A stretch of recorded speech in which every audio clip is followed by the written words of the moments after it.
Hello friends, welcome back to another episode of Cook with Kate. All right, we had Kevin here first today, friends. Demis, Slimgo, hi Greek, hi Annie. Yeah, our German speaking folk. Just give me 1 second here.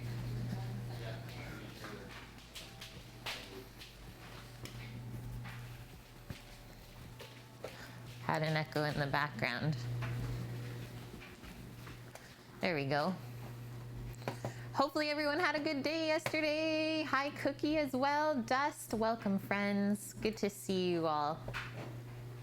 Hi Tedious Tao. Oh, it's been a little bit tedious. It's been a bit. Okay, I'm just getting into like my first cup of coffee.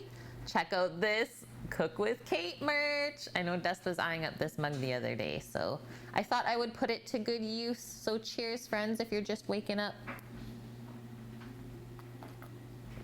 This is coffee from the Bodum. See, I still have some more to fill up. This is what I mean is for a Kate size coffee, this cup is like a 2-timer. But my first cup, I did a little bit of sweetened condensed milk in it. So like a kind of Vietnamese style. And then the second one will just go black with that.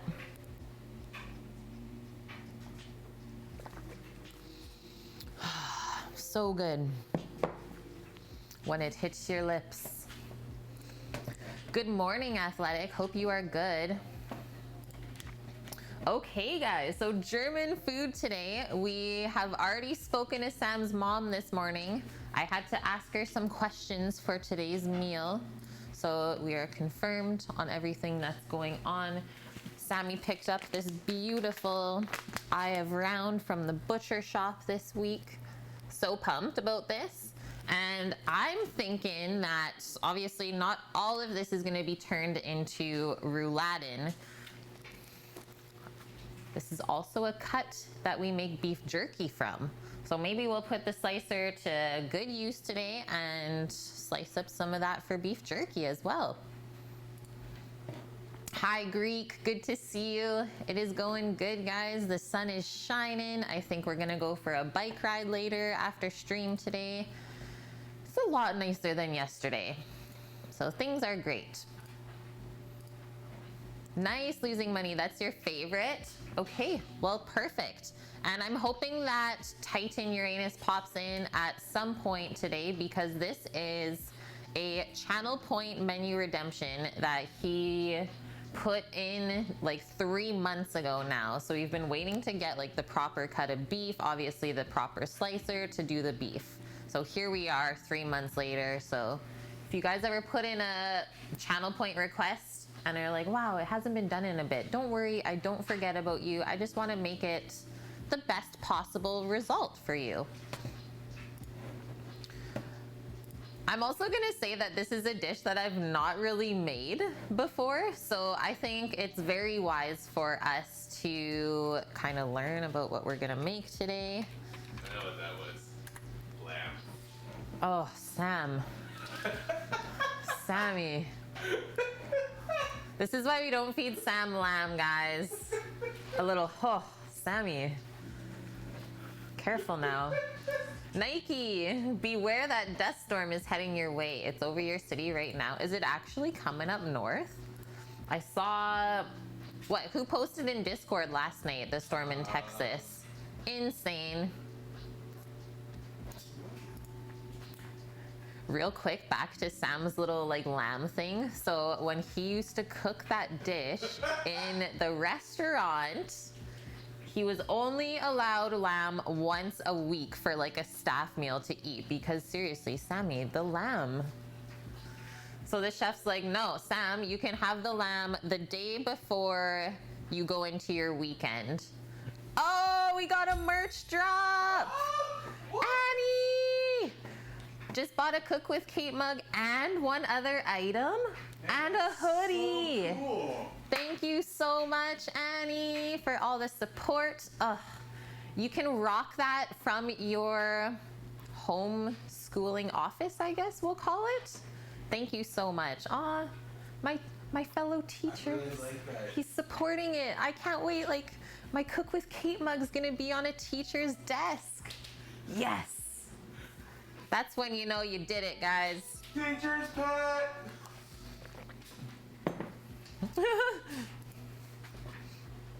You can't buy the merch? The links don't work for you? Oh, shoot. Can you maybe give us some more info about what's not working? Because maybe we can help you out. Maybe it's only US. I mean, Sam's ordered from it before. That was kind of our test. It's like, if it can make it to Canada, it should probably be able to make it to everyone else. Okay, so rouladen, or rinderrouladen, is a German meat dish usually consisting of bacon, onions, mustard, and pickles wrapped in thinly sliced beef, which is then cooked. The dish is considered traditional also in the Upper Silesia region of Poland. Okay, so this is kind of like in my heritage too, where it's known as roulada siaska. Cool. And it's also made in the Czech Republic. Very interesting. Rolled meat. Yeah, rolled meat. So beef or veal is typically used, though some food scholars tend to believe that the original version was probably venison or pork, and pork is still popular in some areas. That would make sense, because we were probably like eating wild meat first, right? Like wild boar instead of pork, and obviously venison, deer, elk, etc., right? And then once people started farming and raising cattle, then it kind of switched more towards beef. Makes sense. The beef rouladen as we know them today have become popular over the last century. The cut is usually topside beef or silver side, since this is the cheaper cut. And then it's cut into large, thin slices. And then we fill it with the pickles, onions. If you want like bacon, sure. Maybe we'll get into like a little bit of prosciutto. What? I've never thought about putting prosciutto into a rouladen, but I think that'd be good. And rouladen are traditionally served for dinner, and red wine is often used in the gravy as well. So we're gonna do like a mushroom red wine sauce to go along with it. Yum. Usually served with either potato dumplings, mashed potatoes, and pickled red cabbage. Also, like roasted vegetables are another common side dish. The gravy, an absolute requirement to round off the dish, and is usually poured over the meal. Spaetzle are also a good complement to the dish since they soak up the gravy. So that's what we're gonna make with it today. We have our rouladen, our red wine mushroom gravy, our spaetzle, and then I picked some broccoli greens and kale from the garden this week to braise up quickly with that. Hello, Speed. How are you, man? Great to see you. Hope the fam is well, my dude. And welcome back, AMK.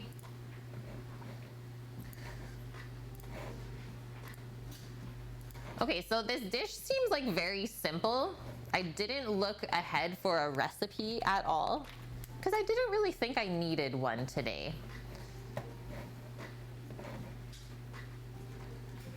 But I'm definitely gonna try and find one here. Like this Taste of Home one looks good.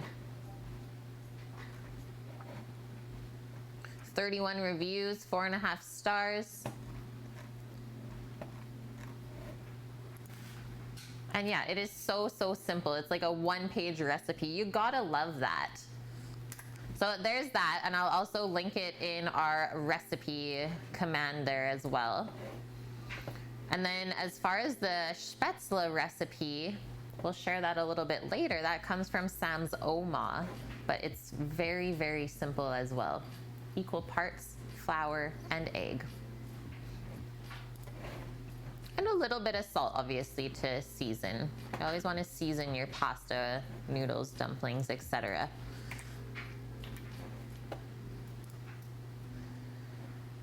Okay. And then I guess I'll share the one note that Sam's mom said to us. So what I called her for, I was wondering if braised greens were like kind of a traditional thing that's done up in Germany. She said before, not really, because kale was not usually a thing. But now she's like, yeah, some people like to do that. And like they said, the roasted vegetables or basically whatever is in season, right? Just something healthy to go alongside.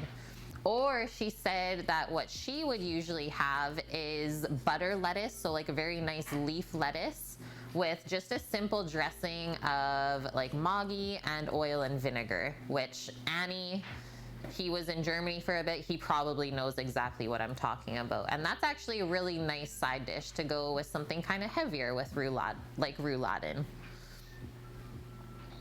Kev, it reminds you of when you had a German meal back when you visited Michigan 2 Augusts ago. Nice. Was it like a very traditional restaurant? And then I'm also gonna look back here because Sam's mom also sends us some German packages every now and then. And yes, I did find the one I was looking for. This is the real deal. So Sam will use one of these, I'm guessing?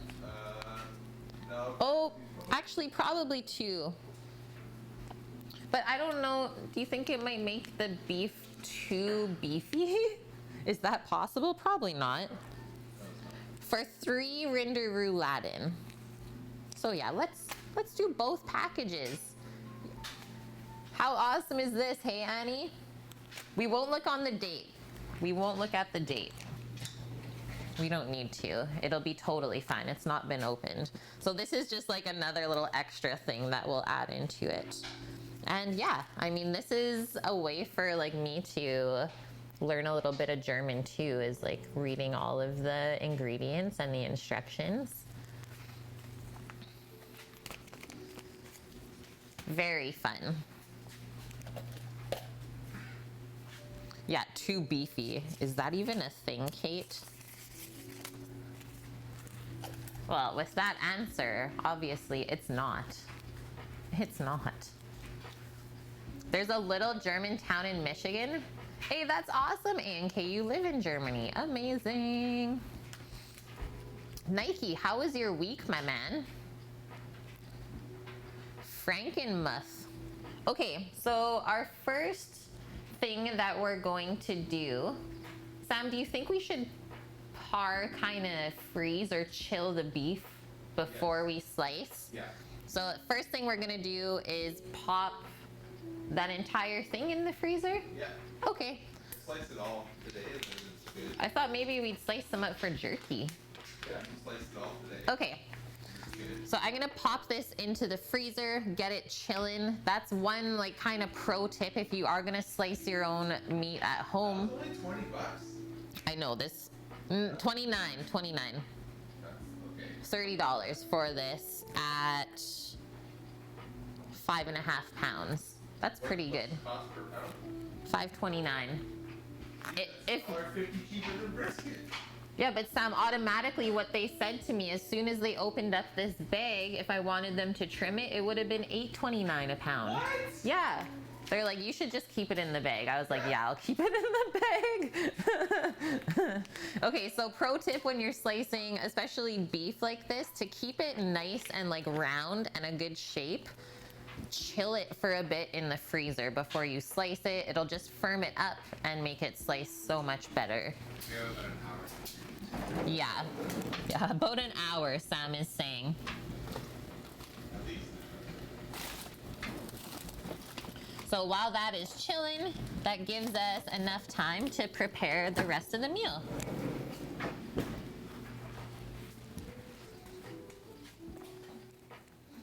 Okay, Kev, thanks for posting that stuff in Discord. I'll definitely check it out afterwards. And yeah, Annie, this meat slicer, something else. Okay, chilled beef, and then underneath I will put slice. And then for our fillings, for our rouladen, so we have to slice up pickle.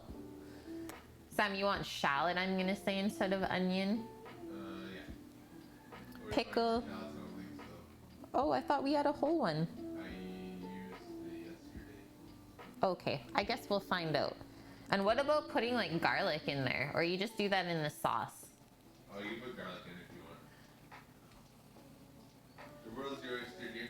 And then, are you okay with the Dijon mustard in the middle? Yeah. Okay, perfect. So pickle, shallot, mustard for the inside of the rouladen. And it should be about like 4 inches in length. So cut like your pickles and your shallot or your onion, etc., to that length. So it just like perfectly fits when we roll up the beef with it in there. Okay, our gravy or our sauce. So I took out 2 things of beef broth or beef stock that we have previously made on stream. And then we're gonna use that once it's been reduced by about half to make the really delicious mushroom red wine gravy. Nike, yesterday you couldn't sign into your Twitch account and had to wait 4 hours to reset your password because you ran out of the attempts.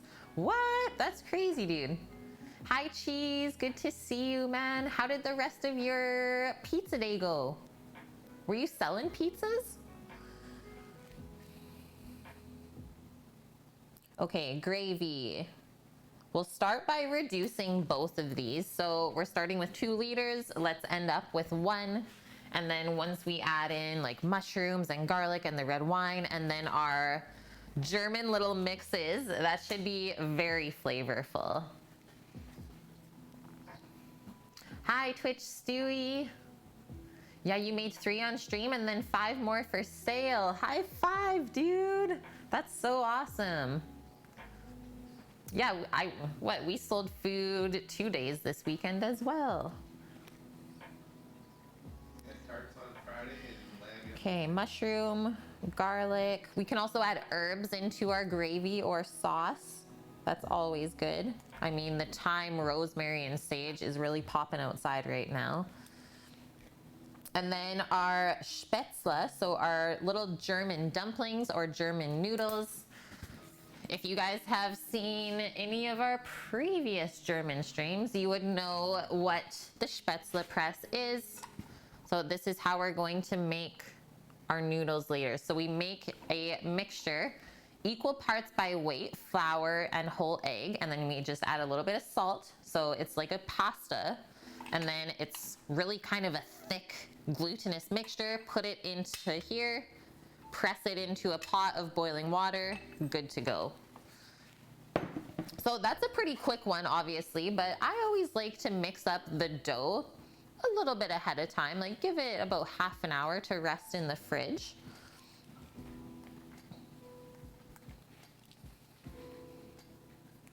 Okay, and then our greens, guys.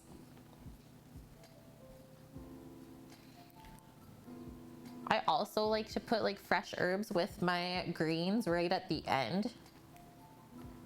So we'll do that, herbs, and then typically I just braise them with a little bit of white wine for steam. And obviously, butter. Butter makes everything better.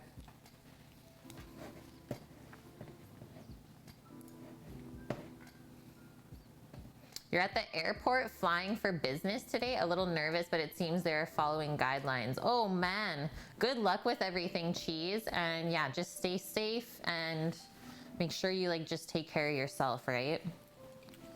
I think sometimes we forget about that. We're always like worried about other people, that we forget about ourselves. Okay guys, let's get this beef into a pot and we'll get rolling.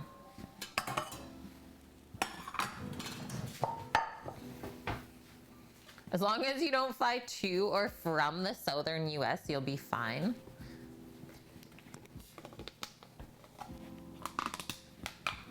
Look at that fat floating on there. I'm actually gonna just take that off. That's the lovely part of like chilling a broth or a stock, is it kind of clarifies itself when you cool it down, because the fat always floats and then hardens at the top.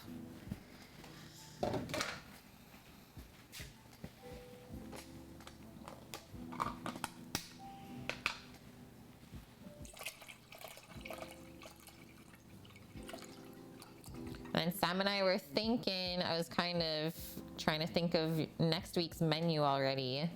What about some tri-tip next week? What about a little tri-tip in our life? Let's go have a little bit of California cooking.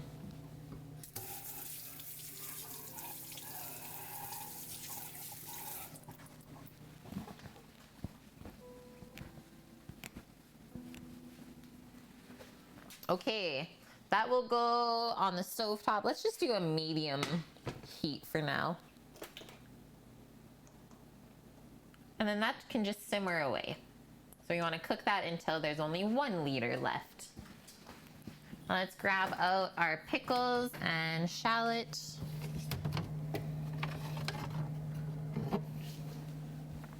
Is it always like a cucumber pickle, or has anyone seen rouladen being done with a different sort of pickle?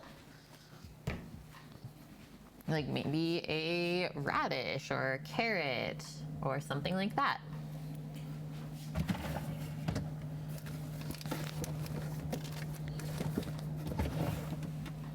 Okay, it's true. Sam did use up the shallot. That's why we got onion.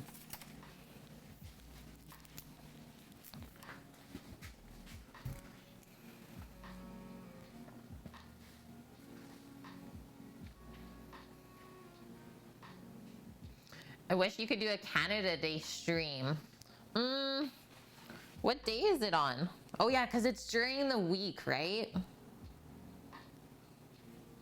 Mudding and taping out. Yeah, I'll be mudding and taping at work. Yeah, instead of that, we're taking like the Friday off. I thought it would be better than doing like a midweek random day off.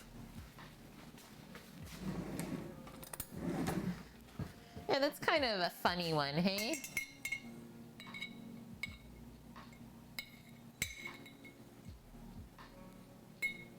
Oh.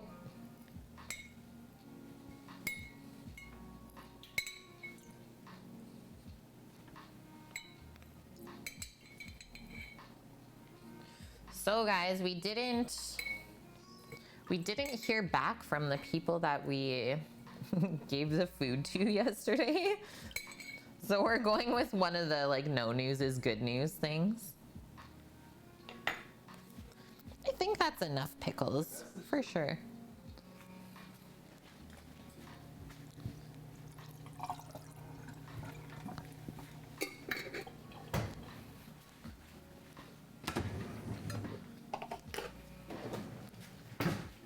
They almost look like cornichons. This one definitely is pretty small, but that's like a pretty typical size, I would say.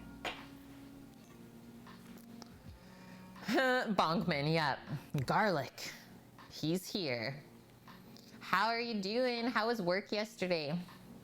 Okay, so just want like nice thin pieces. Obviously, it's a bit more difficult when the pickle is rounded like this. I'm gonna use my paring knife so I have a bit more control. But just little pieces like that is what we're going for. We'll start with the difficult one and then go to the easy ones. Okay, so regular shaped pickle, I like to cut it in half and then probably cut thirds as well. Or 4. 3 or 4 slices depending on the thickness, right?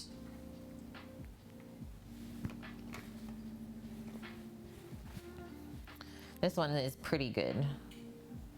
So let's do three slices.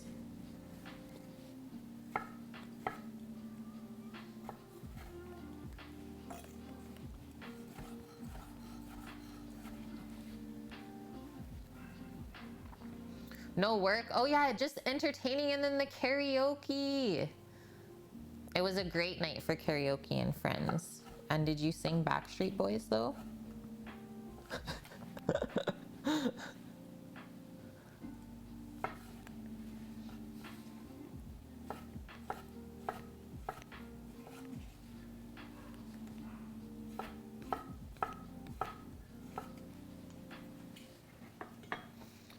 No, absolutely not. I think that's actually too much pickle. Guess we'll have to eat this one.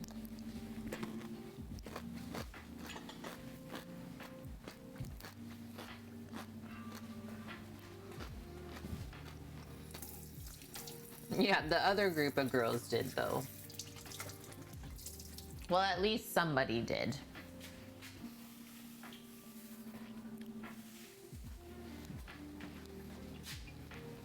Okay, onion. Also, who has had this dish before? I know a couple of you had.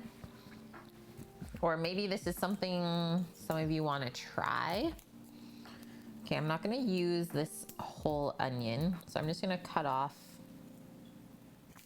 a little piece. I think that looks good. Clean the skins off.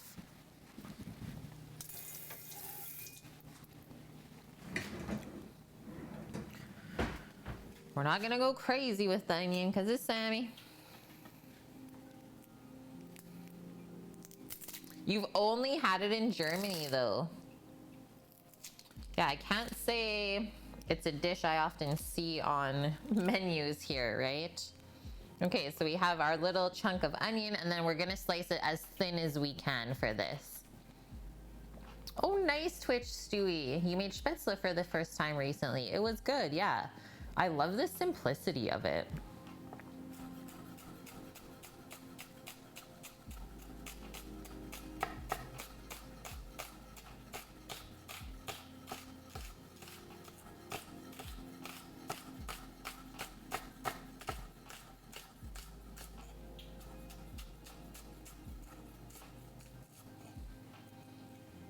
There's that. Oh man, I would love Margaritaville. What? Margaritaville? That's like one of Sammy's favorite places. Margaritaville. You could make it with pork Greek. Yeah, you totally could, because that's what it originally was, right? Believe me, if we didn't end up getting that eye of round, I was going to make it with pork. Yep, you were. Sammy knows. She ain't telling no lies. Those are some good songs, Bonkman. I'm into it.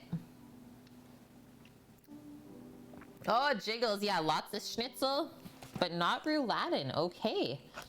Okay, so we can cross off pickle, onion, and mustard, and we'll just set those aside for now. Titan! Welcome in. This stream is for you, man. Our fellow beekeeper. Sigilis, thank you for the follow. You're very welcome, Titan. Our residential beekeeper. Yeah, our residential beekeeper. I think a little beef is okay because only once in a couple weeks. Yeah, Greek. It's the Titan menu today. Welcome in Gingerly as well. Okay, guys, switching it up. Yeah, we can start working on our gravy flavorings as well. Get some garlic and herbs out.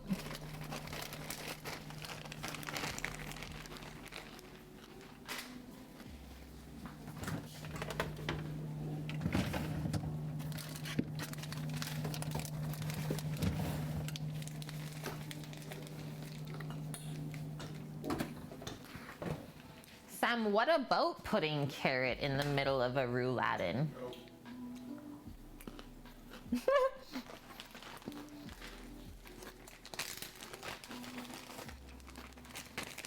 It was an absolute no. Just got back from putting 2 supers on 2 of your hives, like a super bee. Super bee.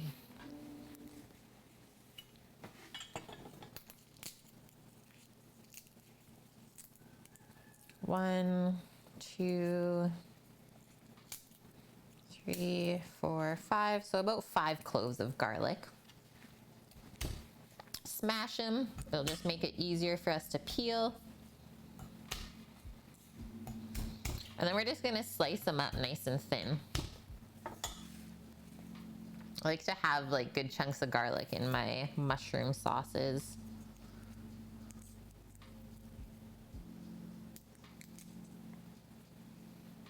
Oh, they're the upper containers.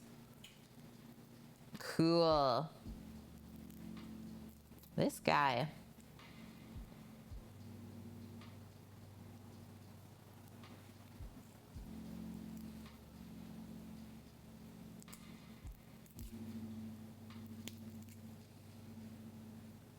Do you get any like subsidies if you're a beekeeper?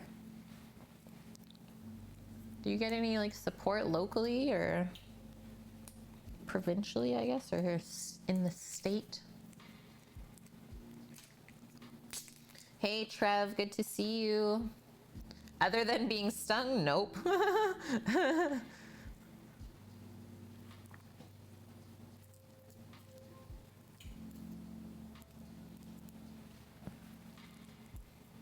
Garlic crew. Oh, we might need like a garlic emote, hey? Garlic and onion crew. You can always get some new emotes, babe. The old ones, right? Yep. John Bro, thank you very much for that follow. Okay, now we can slice it up nice and thin. Actually, I think I'm going to cut this big guy right in half there lengthwise. Then we'll flip it onto the flat side. You guys up to anything fun today? It really feels like this weekend flew by for us, but it was all in good fun anyways.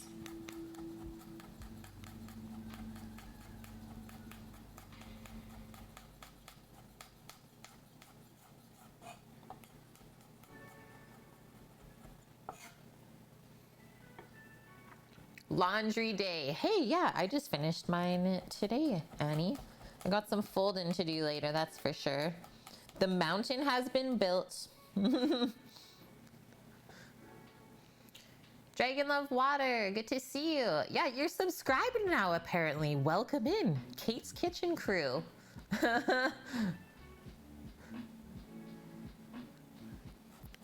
Trev, you've been planning to set up a colony for 7 years? Get those bees in your life, man. We need more people like you and Titan. Goku, you're hoping to go to culinary school either this year or next year, but you're nervous. Oh, what are you the most nervous about? I can definitely shed some light on this for you. Well, I mean, I graduated from culinary school over 9 years ago now, but maybe talk you through some of the process.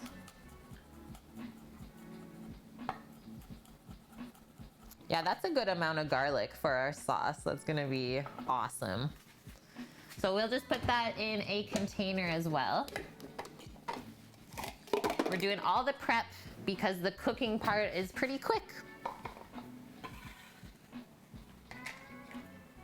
And we can put the herbs in with the garlic.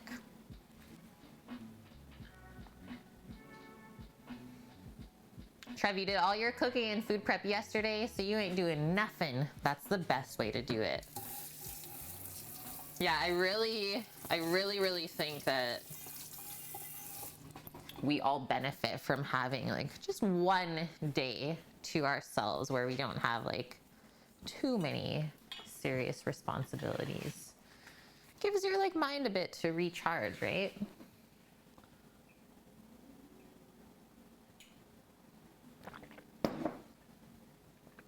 Is it better to leave garlic inside the fridge or just leave it out?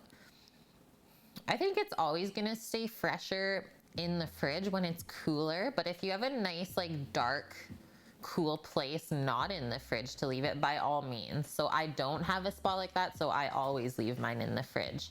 Otherwise, I find it just like sprouts up really quickly and maybe even goes bad.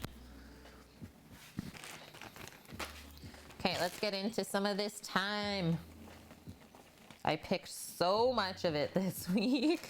I think I will end up drying a good amount. Like, look at this handful. Like, compared to my head. Yeah, mass amount of thyme. Considering I was so worried about the plant in the winter, well, it definitely came back. Oh, yeah. Oh, Sammy! We need to switch that still. Thank you so much for gifting this sub to Alex Goku. Okay, let's start picking the thyme off of the stem because it's pretty woody and we just don't want that in our sauce.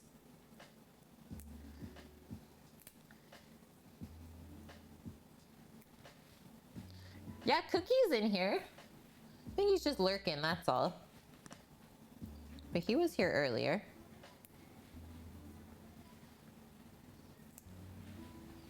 Yeah, super, super fresh.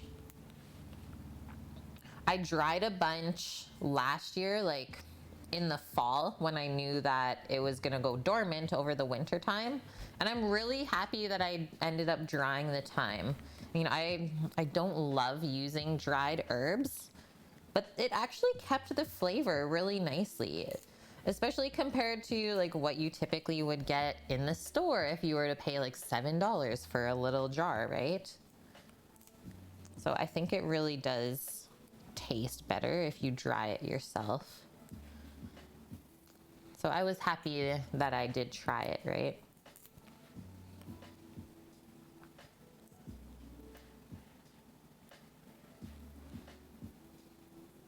Thyme and oregano dry well, yeah, as well as rosemary. I also do like sage as well.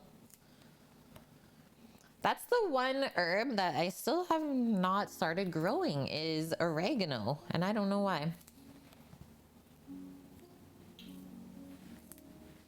It's quite nice, and you don't need a lot to get the good flavor from it. It's definitely one that's missing from my arsenal, as well as tarragon, like oregano and tarragon.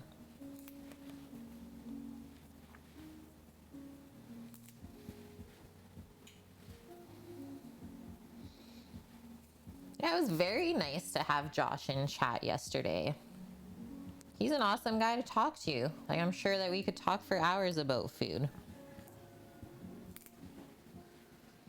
You prefer oregano dried. It's more aromatic than fresh. I think I'm actually with you on that. It definitely is more fragrant when it's dried. And yeah, the flavor of like fresh oregano is quite potent and in your face. I do love to use dried oregano in like Greek dressings and stuff like that. Okay, good amount of time. We've picked all of the tough woody stems out, and now we can give that a nice fine chop. Our beef broth is almost up to a simmer. Yeah, estragon. I remember when someone wrote that in chat, Annie, and someone's like, estrogen? We're like, no.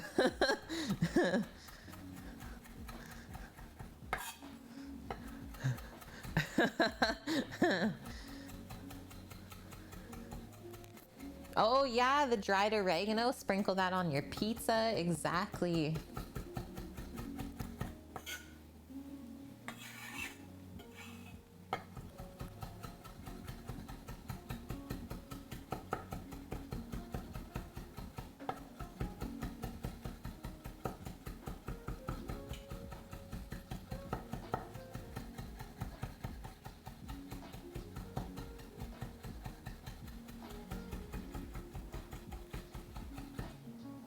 Boom.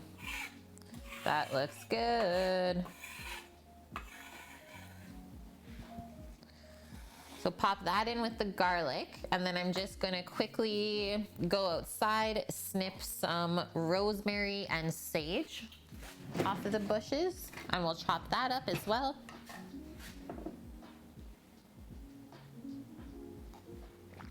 Yeah, dried parsley. Basically just like green air.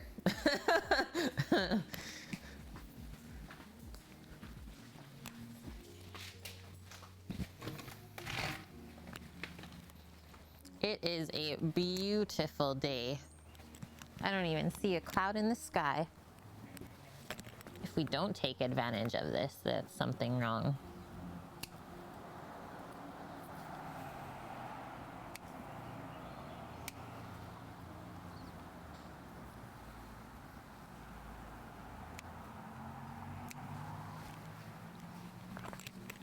Okay, got the rosemary. Let's do 1, 2, 3 sage leaves.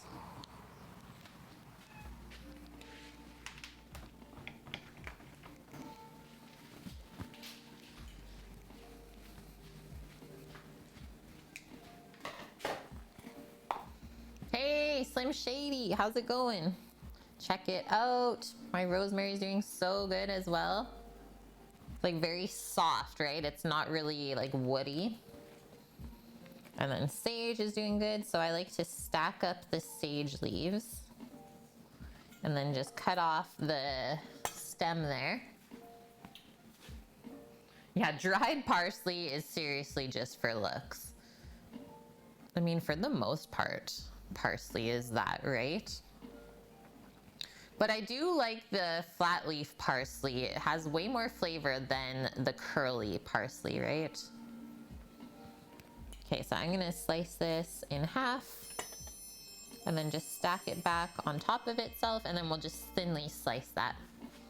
A mindful penguin, welcome in. Thank you very much for that follow.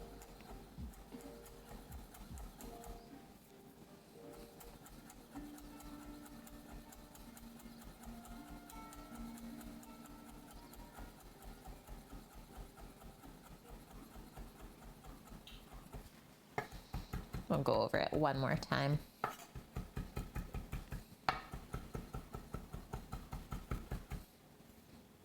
So all of these herbs are good with both mushrooms and beef.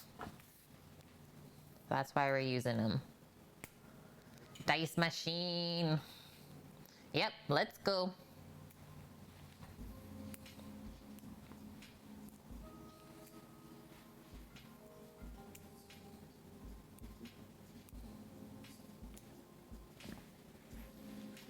Picked all the rosemary and we'll chop that as well.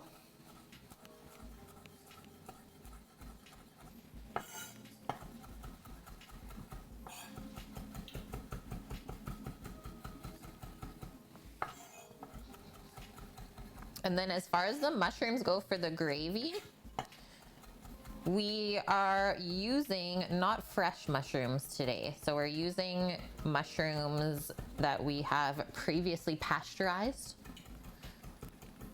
with a sous vide. So they're oyster mushrooms. And then all we do to pasteurize them is we weigh them. And then we do a certain amount of salt by that weight and a little bit of fat. And then it gets cooked in a sealed environment.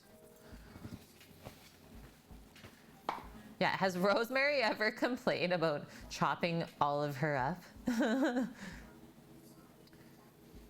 Nord's Chef Life? Nordschleif? I don't know what that is, so I'm not gonna keep saying it. Okay, Dragon, can we go over what we're making today? So beef rouladen. What we're going to do is I bought a entire eye of round from the butcher shop, and we're gonna slice that up nice and thin. So we're gonna get like little thin rounds of beef, and then inside of that, we're gonna put thinly sliced onion and pickle, as well as a little bit of Dijon mustard squirted in there, and then we're gonna roll that up nice and tight. After that, we're gonna sear it off and then start cooking it in this lovely like mushroom red wine sauce that we're gonna make. It's the Nürburgring. Oh yeah? Yeah. That's the Nürburgring? Yeah. All right, Sammy. That's another name for it. Okay, so then the beef rolls are gonna be cooking with the onions and pickles and the mushroom sauce to go along with that. So spaetzle is a German dumpling made from flour and eggs, and it gets cooked like pasta in boiling water. So we have like this yummy German pasta to soak up all this red wine sauce, and then just some garden greens to go along with it. Is that just the gravy being cooked right now? I'm just reducing the beef stock. So good. Yeah, it looks really good on the stove right now. It's nice and dark. How often are we at the butcher shop? Yeah, do we live above it, Trev? Once a week. Yeah, minimum once a week, sometimes twice. It's really funny. Like, they know us by name now. It's almost like, I wouldn't want to say it's like embarrassing because it's almost awesome. It's like we walk up and they're like, hey, Sam. Okay, so that's going. I like how that's looking as it's simmering, so we're just gonna let it go probably about 20 more minutes and it'll be done. My favorite so far was this week when I picked up my 2 pork bellies and the 3 briskets. I walked up, seen Emily, I just had my number. I ordered my food. I waited 5-6 minutes. All I hear is, Sam, order's ready. Yeah, it doesn't even call him by like the number, Nope, just my by name. And then, It does go away. it does go away overnight. What's the top one? What's the top one? Sam was trying to play his, oh yeah. Yeah, so then when he goes to pick up the meat, like everyone that's waiting in the parking lot for their orders, there's like, who is this guy? It's called by name. Have we ever used an air fryer? I have used an air fryer many years back. It's actually my parents. And we didn't actually use it that often. Stuff like chicken wings is really good in there. But I didn't love it because I found it kind of like broke up all the stuff inside that you're cooking. Healthy Addict with the raid. Oh my gosh, we got a fridge raid, friends. Hi. Thank you so much. How was your stream today? Happy Sunday.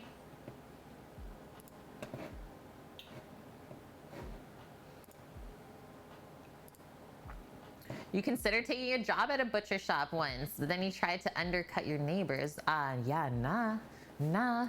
What'd you guys make? Oh, you love spaetzle, woohoo! Yeah, you're coming in right on time. We're just prepping all of the food right now, and then we're gonna get cooking in a little bit.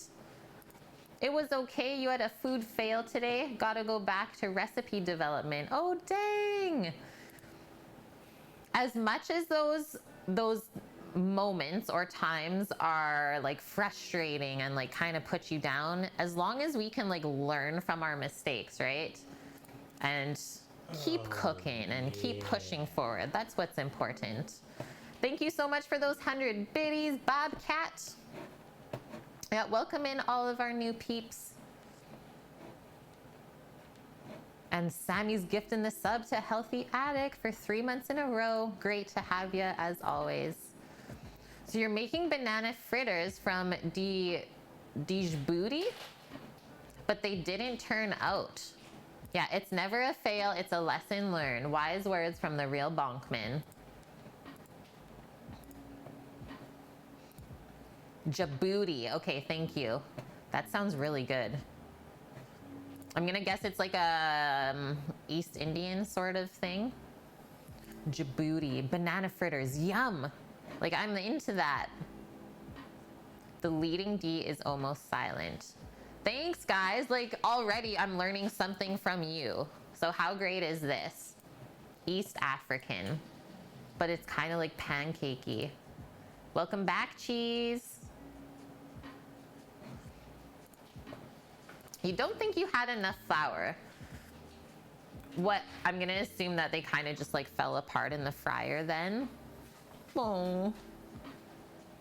Yeah, probably not enough like binder, or maybe not enough egg either, if there's egg in the dough. We have an eagle circling over top. Nice, Sammy. Okay, so today we are making some German food. Oh wow, Annie, that's very cool. All right, that makes sense. Yeah, if there's no egg, then probably not enough flour, like for the gluten to hold everything together. Fair enough. No kraut today. So I do have some like red cabbage over in the other fridge. I think we're gonna pop that on the plate still. What's the red cabbage? I think so, Sammy, please. I think that's gonna be great. And actually, while you're over there, if you could grab the 2 bags of greens as well. Thank you. Yum, goat dishes. Okay, so beef rolled with pickles and onions, slowly simmered on the stovetop in a mushroom red wine sauce. And then we're gonna serve that with some German noodles or German dumplings and some garden greens, guys. So let's get into it. So far, we have chilled our beef. So we popped the beef into the freezer because we're gonna be using our slicer today to slice that up. So it's really good to like kind of par freeze your meat when you go to slice it, is you'll just get nice even slices, is it'll firm up a bit. So that was our first step. Then we sliced up our pickles and our onions. We have our Dijon mustard on hand. And then we started to work on our gravy stuff as well. Because once we start cooking, this is gonna go pretty quick. In the jar. Oh! Yeah, just a little dollop of that in the jar. Thank you. Okay, so for our gravy, we have beef broth reducing on the stovetop. We started with 2 liters. We're gonna reduce it by half, so cook that until we have 1 liter, and then it's like very beefy in flavor.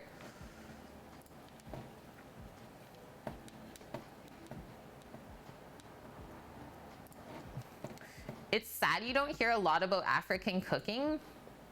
You don't hear like that much about it, that's for sure. But maybe that's on us in like having to educate ourselves on it, right? It exists, Sam. It exists. I the little bit. I think cabbage, not sauerkraut. Okay, so our gravy, our beef stock's reducing. The mushrooms that we're using are a wild mushroom that our friend foraged for us. And then at that time, we just pasteurized them and then froze it so that we could take it out at a later time to put into a sauce. So this is oyster mushrooms that grows wild here on Vancouver Island. And our friend picks them for us, and then we do all the processing for him. So we make some trades. And along with that, I was thinking of maybe putting some of the dried lobster mushrooms in. Ooh. We have those, right? Yeah. They're all that big. Just gotta move all the chip bags. Yeah. So last season, we also got a lot of lobster mushrooms, and then another way to preserve wild mushrooms is to dry them. So we dehydrated them. And this was a really good way to preserve the lobster mushrooms. So we'll throw a nice handful of those into the sauce, and then they'll soak up all the flavor and soften back up and come back to life. So 2 types of mushrooms today. You recently read Yes Chef by Marcus Samuelsson. I love him. I love like his style, how he expresses himself, everything. And he talked about how invisible African cuisine is. That is also partly what a lot of the shakeup at Bon Appetit was about. Yeah, exactly.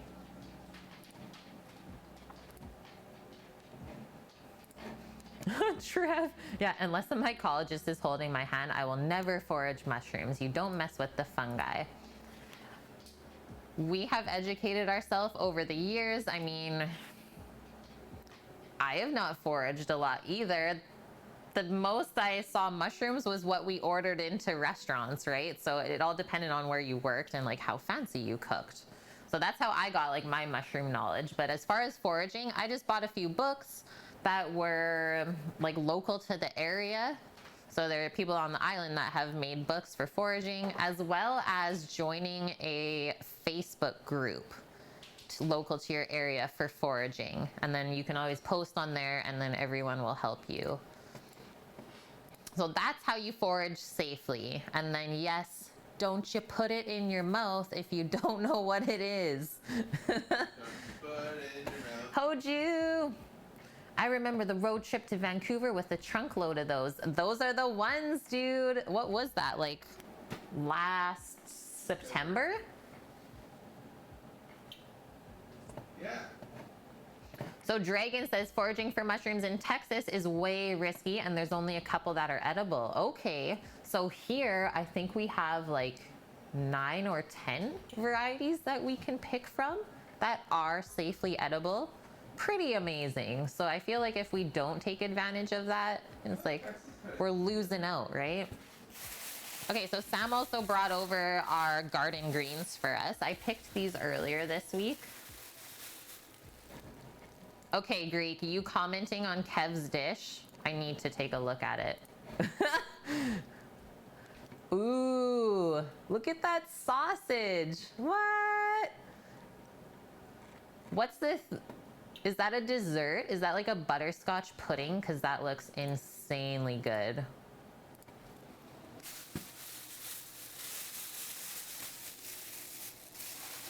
Okay, this bag is our kale. Lots and lots of kale. And I don't grow curly kale. I grow Tuscan, or it's called lacinato or dinosaur kale, where the leaves aren't as curly, and I just think they taste so much better than the other variety. And then this other bag here is from Sprouting Broccoli. Has anyone ever seen that? I want to see if I still have the little seed pack, because I don't have the camera in the garden right now.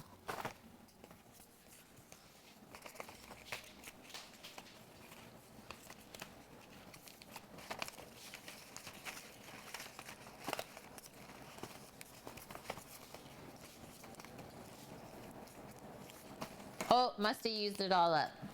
So yeah, a purple sprouting broccoli that we can eat the leaves from, and it reminds me of, very similar to collard greens. So it's like collards. And then one thing when we're cooking leafy greens like this is they're part of the brassica family. So anything like broccoli, cabbage, kale, spinach, all of those are all brassicas. Is they cook down by about half. So always start with about double, because when we cook this, you're gonna lose half of the weight. So keep that in mind.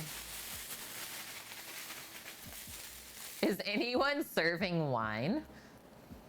Yeah, why would you even call it Tuscan kale when you can always call it dinosaur kale? Sammy likes it. He's into it, guys. Why do you have to call it Tuscan kale? Yeah.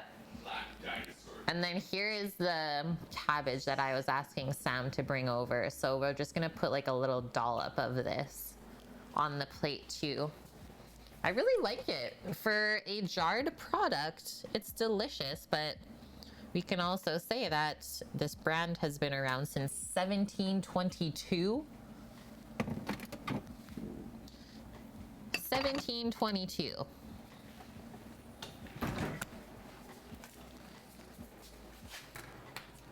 Fermented veggies, they do rule. They're super tasty. They're really good for you as well.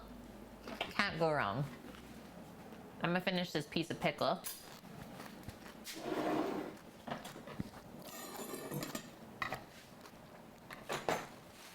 And then let's start processing these.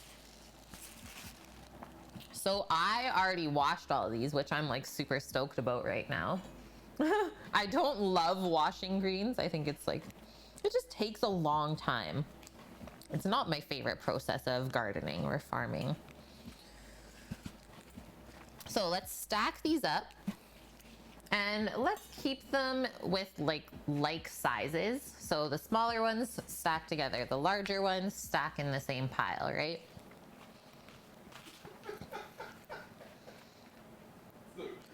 Oh man, Annie, here are the 4 differences between package delivery services.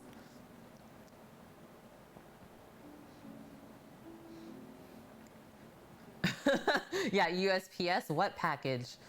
Yeah, Amazon, we are already in your apartment. Check inside of your closet. Creepiest one so far was us talking about the Reese's bar, and the next day or same day, Cookie seen it on one of his feeds. He's like, Yeah. "Were you thinking of buying this?"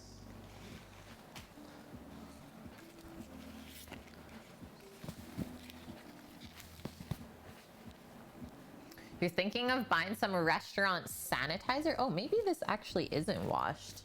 It was just really clean because I picked it after it rained. Okay, we'll run this under some water then before it goes in the pot.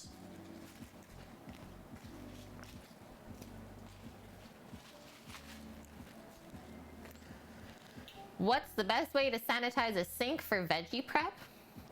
I usually use like Fantastic and then just dishwashing soap. So like this is my all-purpose cleaner. What is it? 99.9% of bacteria. So scrub your sink with that, give it like a good rinse, right? And then you're starting fresh. Oh, little wormy. Off to clean yourself.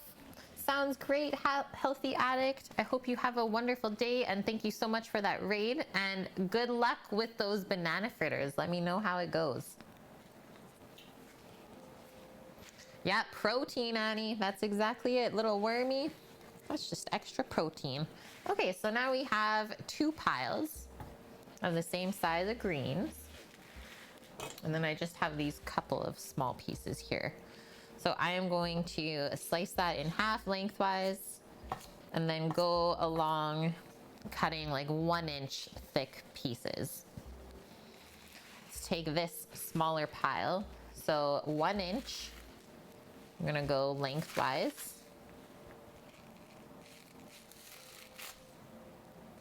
And that end, we're okay if it's a bit thicker.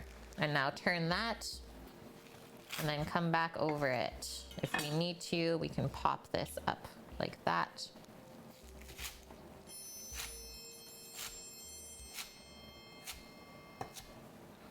And now we have pieces that when they cook down, they're not gonna be like really stringy and hard to eat.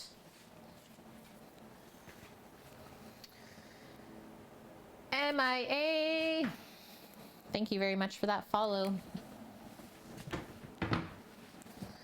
My salad spinner's over here, friends. Now we're gonna put it into the salad spinner, give that a rinse under some nice cool water. We should have some clean greens.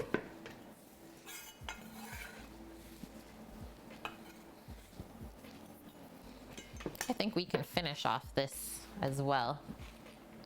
And I'm gonna slice this in half because it's actually pretty big.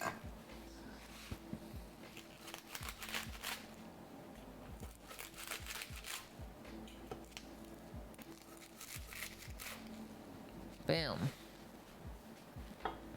It looks like a whole tree. Pretty much was. Do you have any favorite celebrity chefs? Yours is Gordon Ramsay. Hey, I love Gordon. I think he's awesome. He's like unapologetically himself.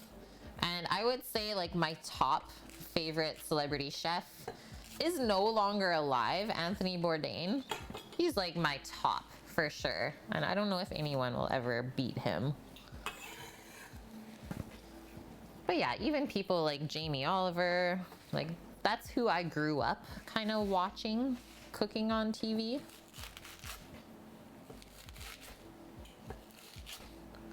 I mean, in my mind, Martha Stewart's still a legend.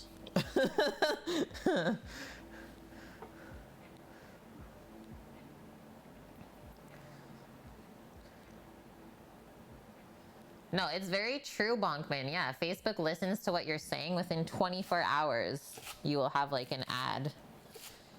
All about those cookies, right? Cookies? Yeah, we like cookies. Making cookies? You've always been Camp Emerald and Wolfgang. Yeah, we were talking about Emerald yesterday. We were saying, bam, kick it up a notch. Yeah, Julia Child, Martin Yan. So that was like, I think more kind of Sam's time. Is I'm just a bit too young to have appreciated those chefs. But now that I'm older, I for sure do. Okay, going over to the sink, quick rinse.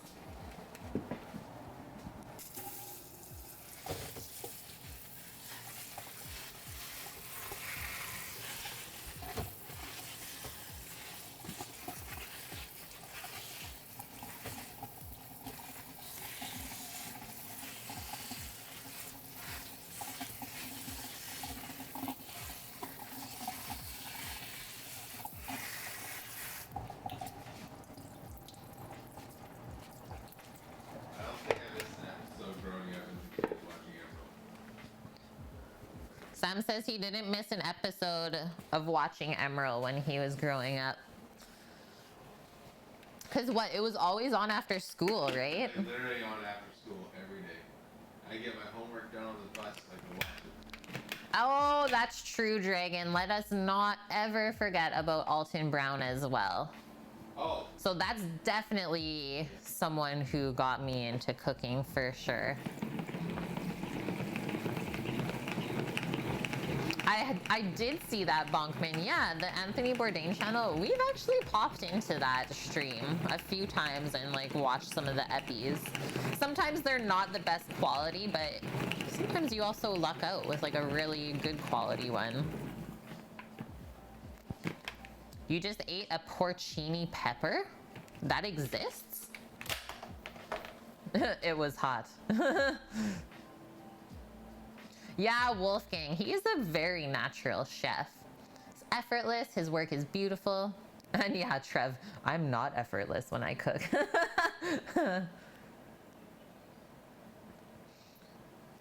Quadcore, in Germany you have a great chef. He maybe isn't famous for his great cooking skills, but he's incredibly entertaining in his show Kitchen Impossible. Who's that? Is that... Sam would know. what? Yeah, I know him too. What's his name? Robert. Is it Robert something? Oh, Tim Mauser. That was not who I was thinking of. I don't know him then. Oh yeah, Robert Irvine. That's definitely not the one though. Okay, I'm just grabbing a bowl to put all of our greens in. And rather than a bowl, I'm actually just gonna put them into the pot we're gonna cook them in.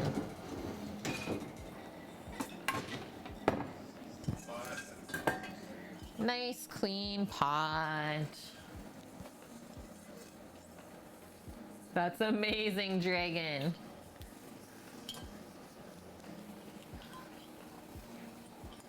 Yeah, this is me and Alton Brown.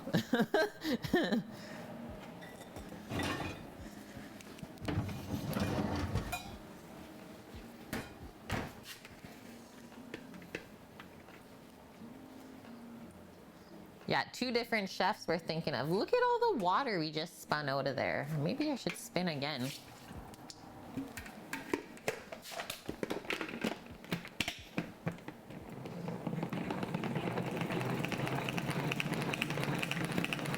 I don't know if you're evil if you enjoy that, Titan.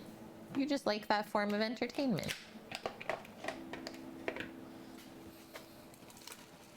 Okay, so this should literally like fill up the pot. I think that's all we're gonna cook, Sam. I don't think we need the kale. So we're gonna do just the sprouting broccoli greens today, because that is more than enough. So that can just stay over here, just on the back of the stove top.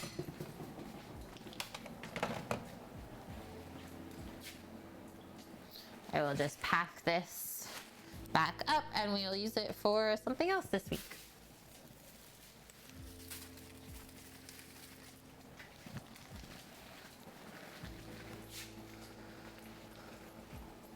Oh, Titan, that's so funny you say that. Is like, I did get approached last year for Guys Grocery Games, but I'm pretty sure because I was Canadian, they didn't really follow through with it. Cause they're like, well, we have to fly this Canadian like down here. But yeah, it was like a pretty serious thing. No joke. I even had like the guy's number and everything, and he phoned me and like talked to me, and then we just never heard anything back. And I was like, okay, well, it wasn't my time, I guess. You could probably pull up the thing on Instagram. Yeah, I thought we would have such a fun time on it. Actually, I'm gonna leave this one bag of herbs out. So now we're gonna chop up some herbs for the greens that when they braise. But we're gonna go more delicate, so stuff like chives and parsley and maybe basil and dill. And then those get added at the end of the cooking, so they really keep all of their fresh flavor. Trev, you haven't had kale in a long time. Mostly use it in vegetable marinara, otherwise the kids won't touch it. Yeah, you have to kind of sneak it into stuff sometimes, right? Yeah, us together in a cooking competition, I think we would be just fine.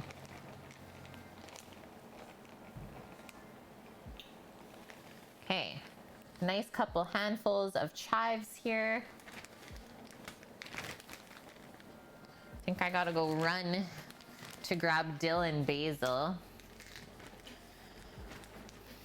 I applied for Canada Top Chef last year, but did not get accepted. One of our friends, though, did get accepted, and he ended up going to like the tryouts in Toronto, but he didn't make it through. Yeah, one of our previous sous chefs. And we were super stoked for him. Good things coming in the future, though, for sure. These are the things, is everything comes at the time that it should. You can't force things to happen. Yeah, like the application form just to apply for Top Chef took me about an hour and a half to fill out from start to finish, like just me going at it. So they want you to be serious as well. Okay, I'm gonna pop out real quick. Maybe Samuel will keep you company. I just have to run up to the top deck to grab the basil and dill. Just gonna mute my mic. Hold tight, friends.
I made it.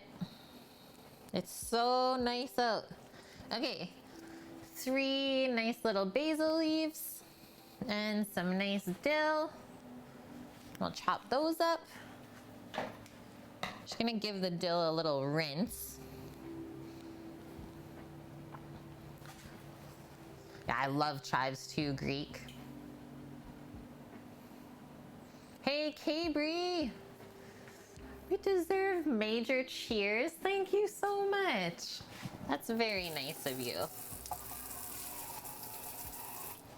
Cheers. Cheers to you.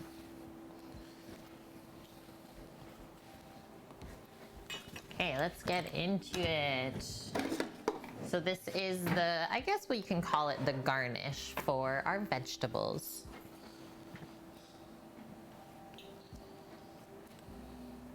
And sometimes chives have a little bit of dried bits on top that I just pick those off before we chop.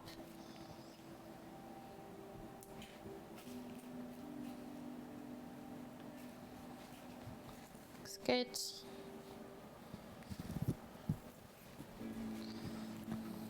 Thank you very much, Cabri.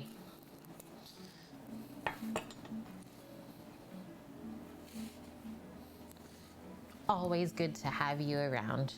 Okay, so thinly slice these.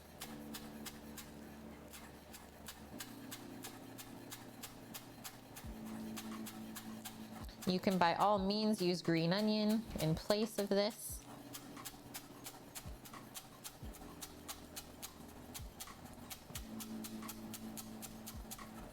I think chives are way easier to grow though than green onions.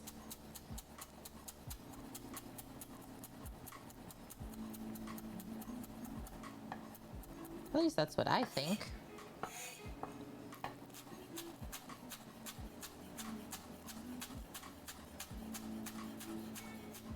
It's also looking like our beef broth is almost done reducing as well. We don't want to reduce it too far.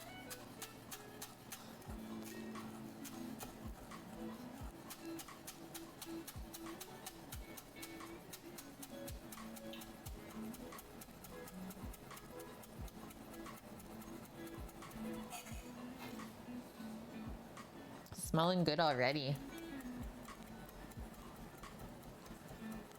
You're not a big competition person? I've always had like a competitive side as I grew up playing sports. But I'm with you on that though, Trev, is like growing organically. We've always been into that, right? Like we're not gonna like buy followers and stuff like that, right? I've always been someone that enjoys the process of hard work and like reaping the benefits of it. Something about a work ethic you just can't beat.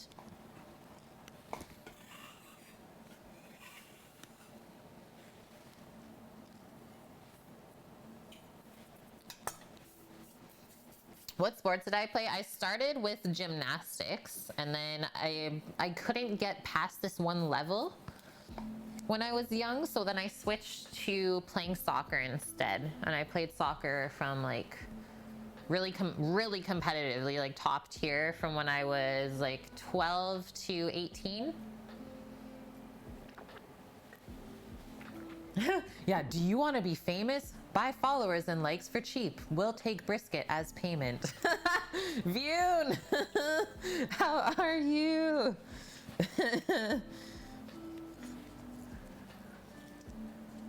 You did competition for sports, but never for your art. There is something to also be said about that, right? There's some people that put too much pressure on the things that they enjoy, don't end up enjoying them as much. Okay, so this is our basil. Same thing we did with the sage. So I just sliced it in half. We'll come back over it. Yeah!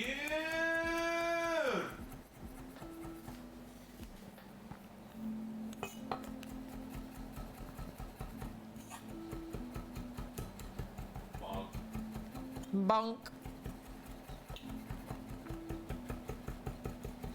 Mmm. Basil has a really spicy aroma when you chop it. Things are good here, Vune. Yeah, the weather is shaping up.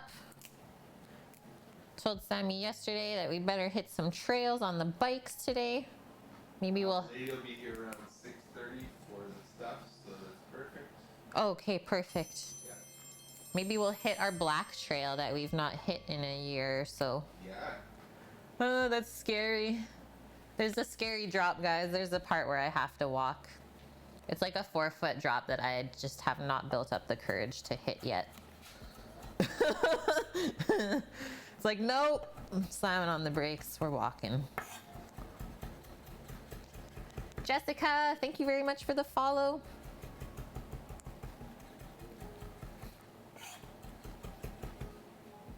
Okay, there's our dill, chive, and basil. I just want a little bit of parsley still.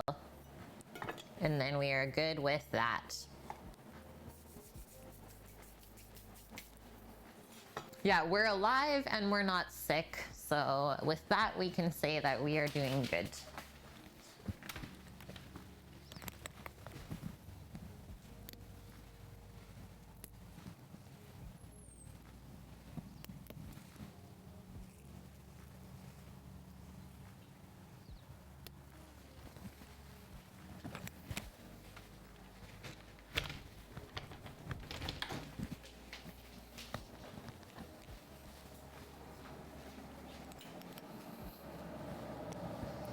Okay, I'm turning off this beef broth. She is deep and dark looking. I can barely even see through it now. It's about a liter there. Hey, Scooter. How's the day going?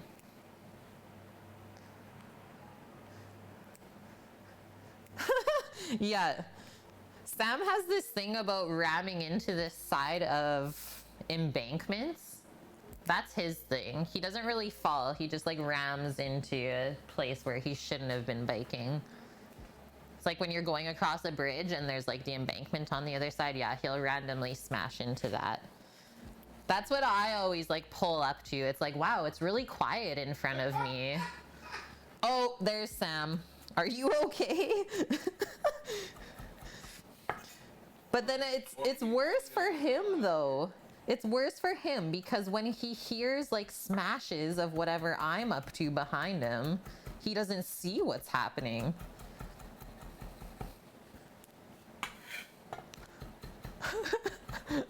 Yeah, this is Sam and Kate biking, guys.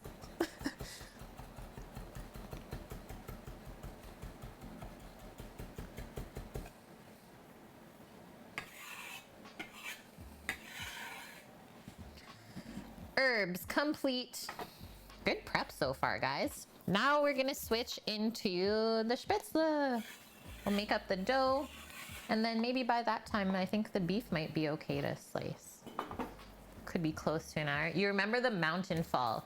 Okay, dude, like I literally smashed a piece of muscle like out of my leg and it's finally regenerating. It's like there was a literal divot in my leg for like 6 months and I was like, Sam, I don't know if this is okay. He's like, you'll be okay, just like give it time.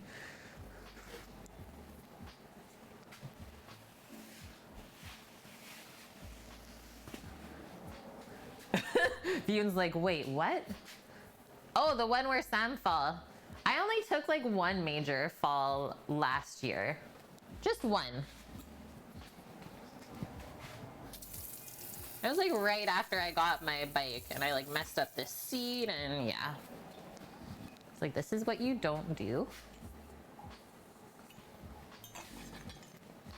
Let's check out all our containers that we got going on. So this one is for our braised greens. So we got nice delicate fresh herbs. So parsley, chive, dill, basil. Is that all we put in there? Yes. This is for our mushroom red wine sauce. So we have sliced garlic, thyme, rosemary, sage to go with the beef and mushrooms. So a bit woodier herbs there. Then we have our sliced pickles and onions to roll into the beef, as well as the bit of whatever type of mustard you want. I like to use Dijon because I think it has a better flavor. So that is that. Switching up things. So our German dumpling mixture is equal parts by weight flour and eggs. So I usually start with the amount of eggs and then add flour to that. Hey Zobo! Good to see you. Yeah, I was gonna say it's been a long while. Things are great here. Yeah. I have no complaints. We were just saying we're alive, we're healthy, everything is good. I hope you are doing just as good as well.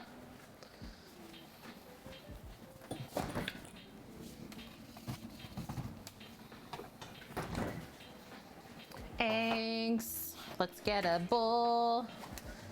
My favorite Red Bull. Red Bull? No, this one does not give you wings. You might try this out with gluten-free flour. Ooh, I bet you it would work. I can see that working. Fruity Games, thanks for the follow. That's good, Zobo. Actually, guys, can I get a shout out for ZoboCat in chat? A fellow food and drink streamer as well. We gotta spread the love on Twitch. Thanks, guys. Okay, I'm gonna get my scale. No, me. Yeah, let's not do it all at once here. You have a mild intolerance. I would say getting the like 1-to-1 gluten-free flour would probably work the best, right? Where you can switch it out. Because that's what I used for the tarts the other day and it worked very well. Okay, so I'm gonna do this in grams.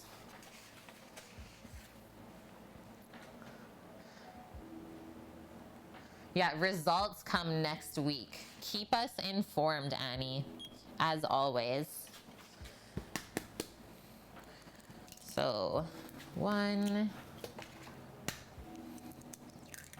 2,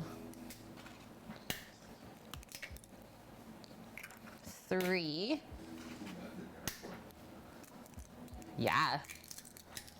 4 eggs, that's 215 grams. How are you feeling, Sam? 1 more egg? I do 6 eggs. You always do 6 eggs? For you and I, yeah. Okay. And then there's a bit left over. So 6 eggs, 318-ish grams. Oh my gosh, bless you. I mean, Gesundheit. Gesundheit. Dankeschön.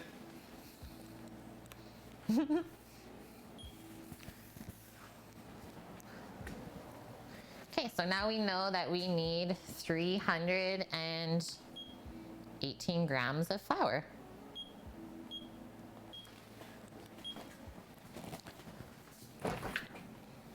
And then we'll just add a little bit of salt to that and we are good to go. And one thing that I did also learn when I was kind of like looking up spaetzle is it was originally made with spelt. So I had some fresh milled spelt flour, so we're just gonna put a little bit in. Just a little bit to like give it that authenticity.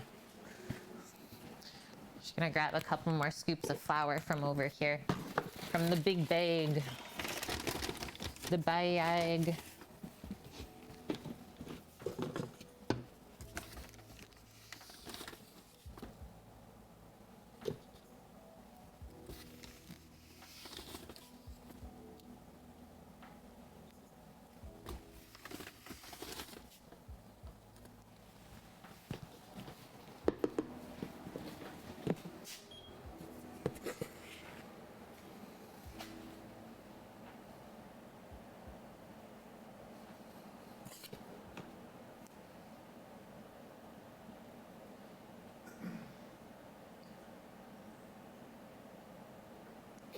Done. Oh.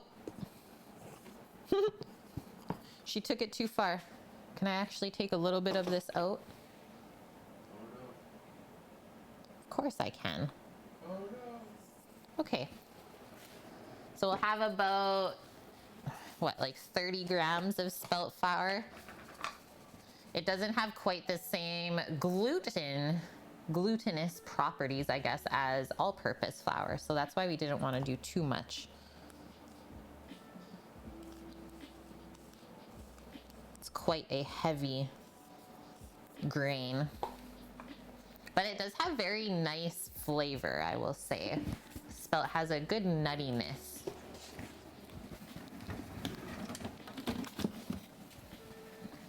And that is from a local mill here where we got the spelt grains and milled it ourselves.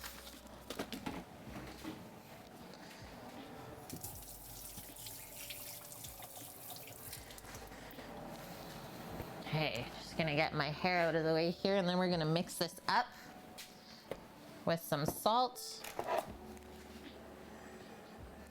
Mr. Jingles, great to see you. Hope your weekend has been good.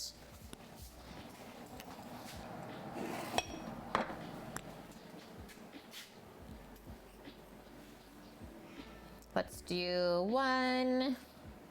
2 little spoonfuls of salt. And now we do this by hand. The rings are coming off, guys. Sam, stay close. Gotta do it by hand. This is what Sam's Oma says. So now we're just gonna mix the egg and the flour and the salt until it's this like very smooth and thick, kind of looking pasta almost.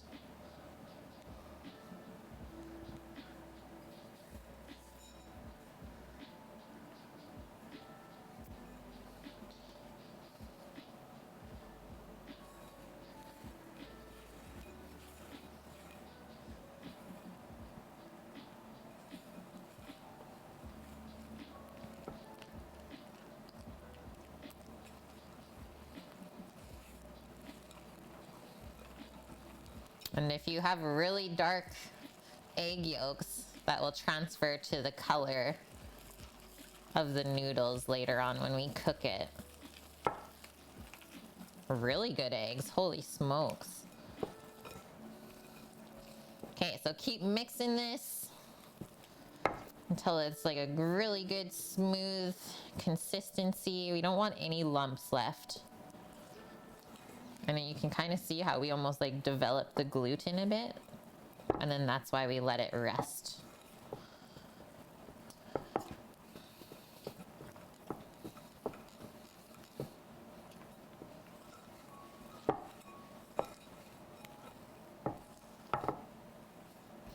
Just check the underneath. There's no lumps. A little bit more of some beating action. Yeah.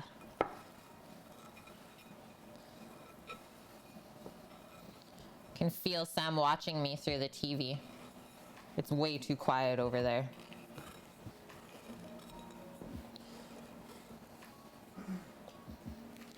That's how it should be.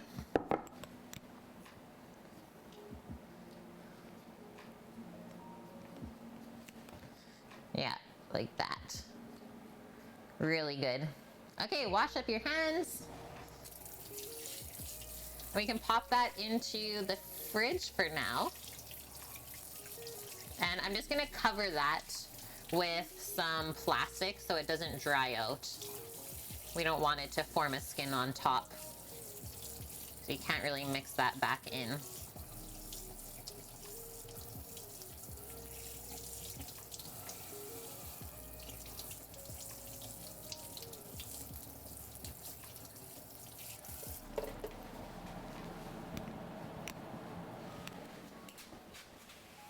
Amazing. Hey, Shadow Badger. We do need duck eggs, Titan. You had 2 years of German in high school? Wow. I don't even think we had that option here. It was like, you're either doing French or Spanish, that's it. And Spanish, I don't think we even had that option until we were in like high school.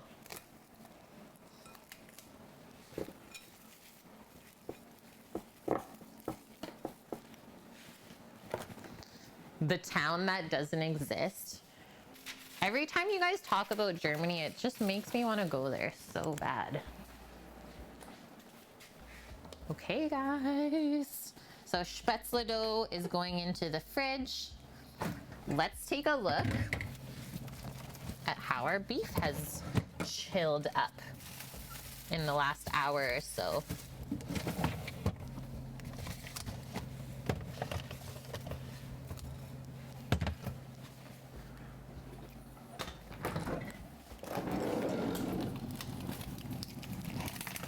Oh yeah, that's perfect. Well, at least the top part is. Plus, I think we have to slice this in half anyways for us to be able to slice it properly on the meat slicer.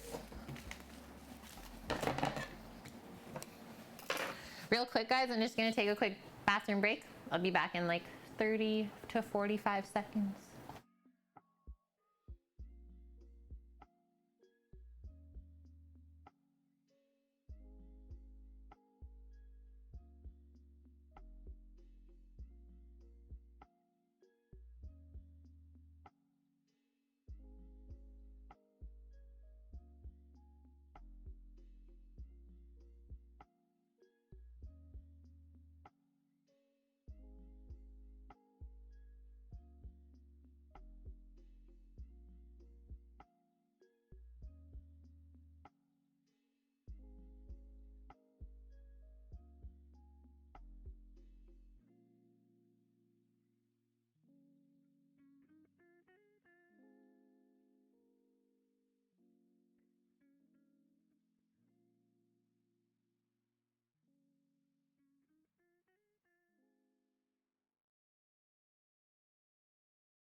Back.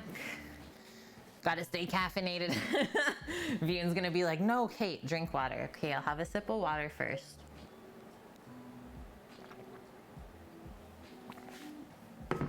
Are we making friends in chat? Is that what I'm seeing right now? Friends from afar? Because if so, that's just lovely.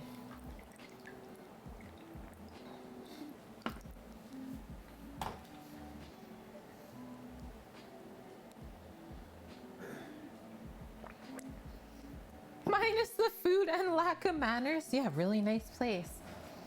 Tell me how you really feel about it.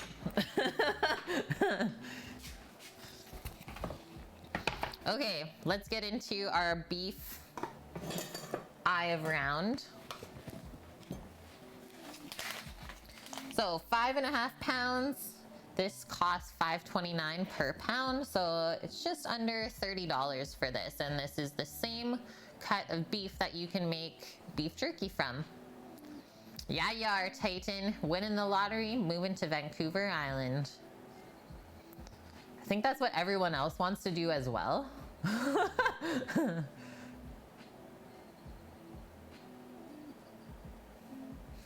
I think I would love the food in Germany, for sure. What do I want to use? We're going with the big knife. We're going with the scimitar to slice through the center of this.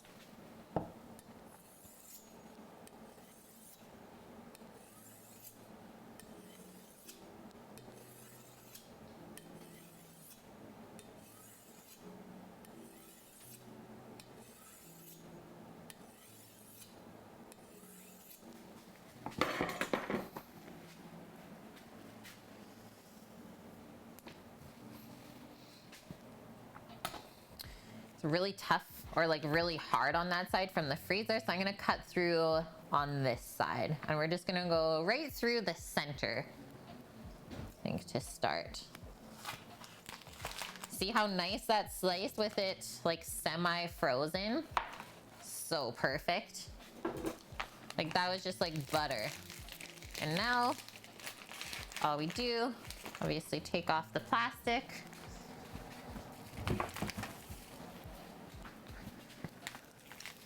Take Sammy boating. Yeah, good luck. Have fun. I will not be there with you. And we're gonna slice Not a chance. half of this at a time. I didn't set up a slicer cam today, guys. Give me a sec. I will help. Sammy's helping. Plus, we still have to put the other piece back onto the slicer.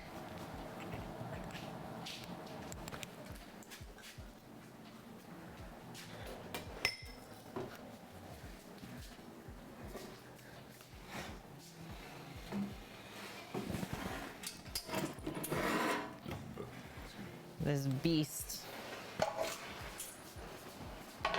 We still have to put this entire piece back on. It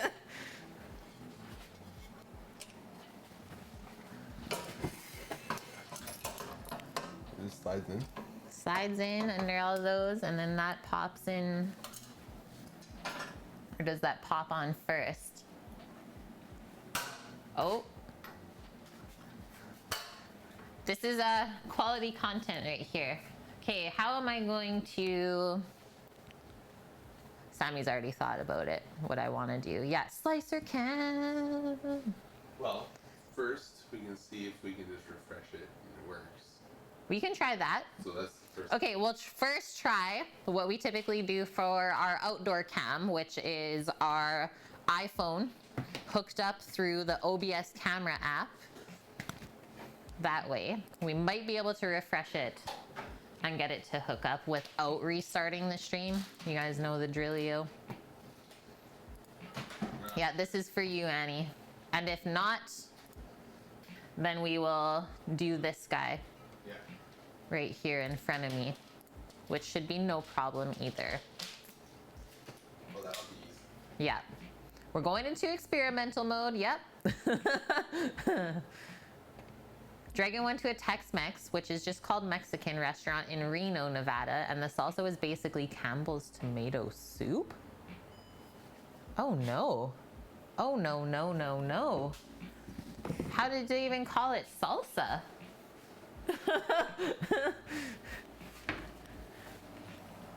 How did they even call it that? I'm just getting a couple of pie pans here, or maybe just one, to put the meat slices into. Okay.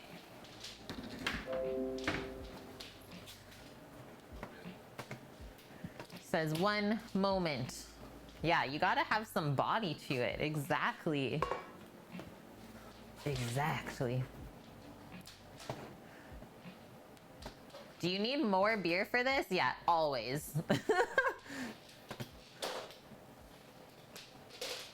How are you feeling, Sam? Hiya, Nuris. Yeah, waving. What's the difference between salsa and pico de gallo?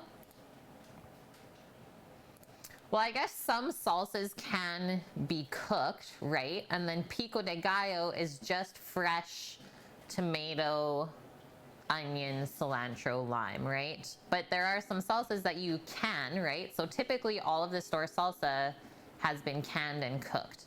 Pico de gallo, though, is very fresh tomato, so it's not touched heat. I think that's a good answer. Yeah. Thank you very much, Annie, for gifting the sub to Shadow Badger Ichiban. Welcome in. Okay. 3 months in a row. Let's go outside. Okay, testing currently. We are still here.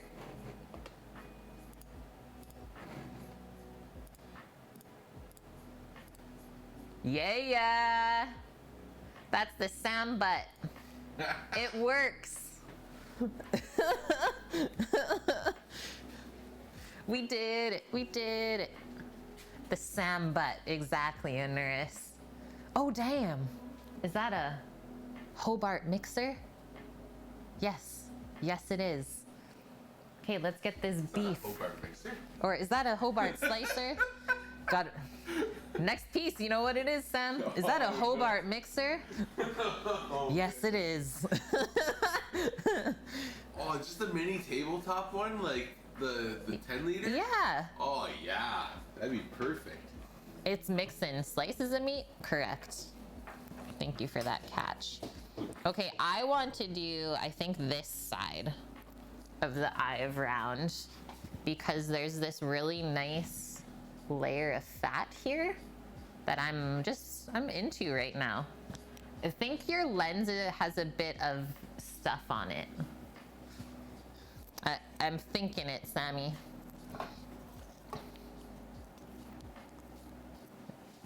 Yeah, there we go. Okay, so pop that in there. I'm gonna just wash up my hand.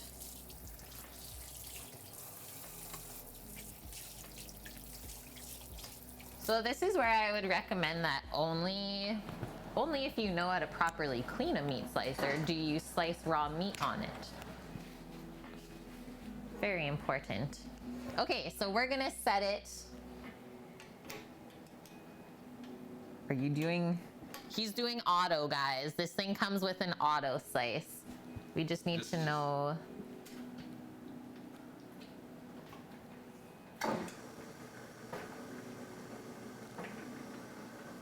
The thickness of it. I think it's not set up right. Oh.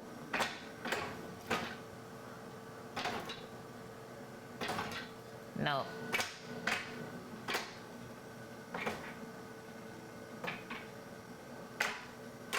We have to play around with that still, Sam. I don't like what it's doing. Okay. Yeah, I will never in my life use auto. I don't know why it's doing that, because every time that we've used it on auto, it's done its usual thing. No, it doesn't. So we're gonna set this to about a 25 thickness. I think we should go like 20, maybe even less. 18, 15. Yeah, 15. We have to think because this cut of meat is a bit tough still, so we don't want to go too thick. Ready?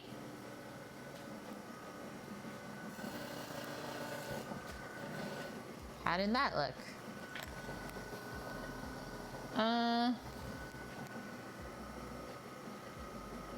It's definitely thinner on this one side. That was just the first cut. Now it's even. I think we'll be good. Let's try one more. Like, this thing slices like butter. Yeah, like that would take a good about half an hour. Cook up in the pan. I don't think that's too thick.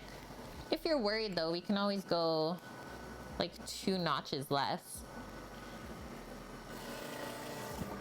And that's the thing, just play around with it. Actually, I do like that better. It's slicing more even. It's butter smooth. Yeah.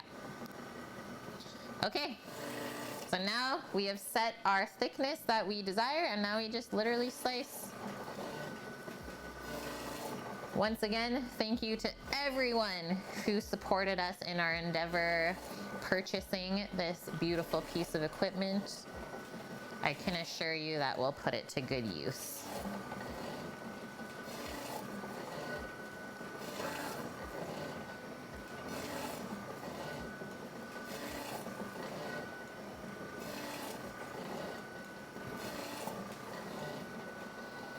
That's definitely enough for a rouladen, right, Sam? Because we're gonna do a different thickness for jerky. Well, this is gonna be paper jerky. Yeah. We got some extra rouladen slices. That's good. That's awesome.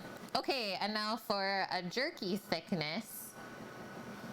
This is where we wanted a bit more meaty and chewy, right? So maybe like a 20. And that looks like what we usually get from the butcher shop. Oh, kicking the camera. Watch out, can't you see I'm slicing here?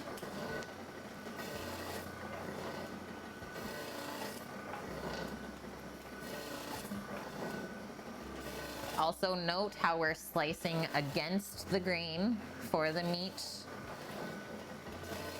That's how you still keep a tougher cut tender. Always against the grain.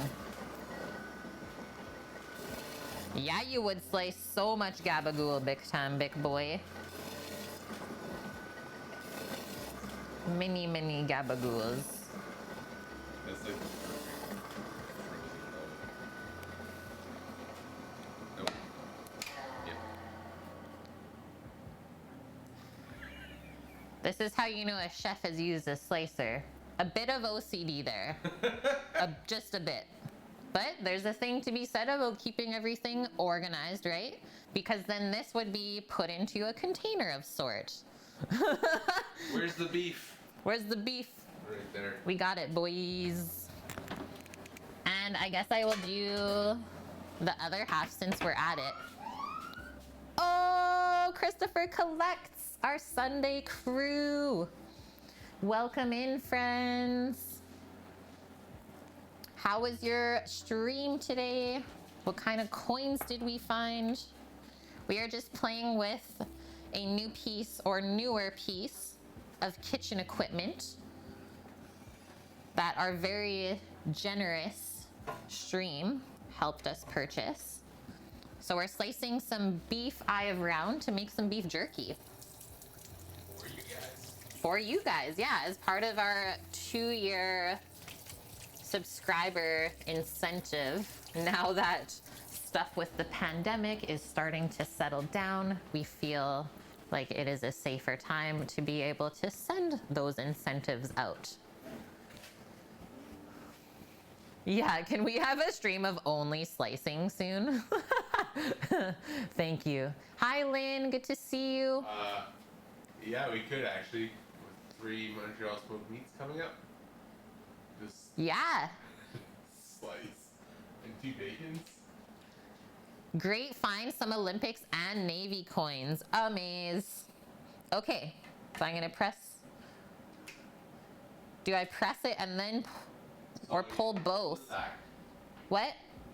No. I pulled the top one. Pulling things, you're not even doing it right yet. Okay. Pull the handle back. The handle on the slicer. Yeah. Now you can start. The black. Should be able to start it. Okay. This is the high speed and low speed. This is nothing for you That's to nothing. do. Okay. Nothing for you to touch. I didn't think so. That needs to start. You have to pull it back. And then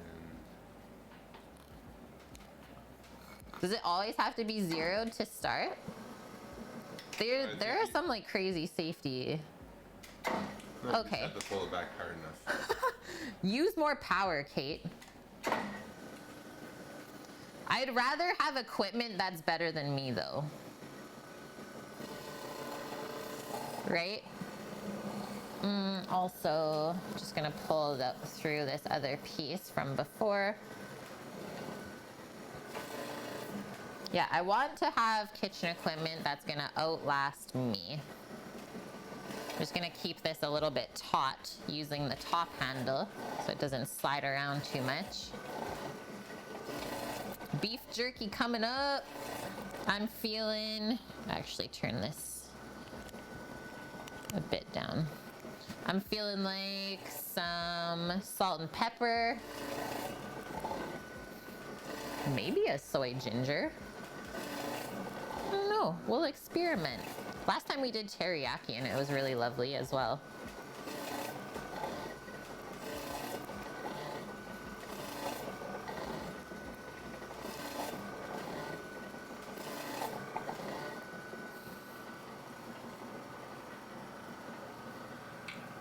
So we pay an extra. It's $9, $9.50 a pound when we buy it sliced. So Sam is saying that to buy this same cut of meat sliced like how we're doing it right now costs $9.50 a pound. $4 more a pound. Yeah, $4 more a pound just to get someone to do this for you. So if we do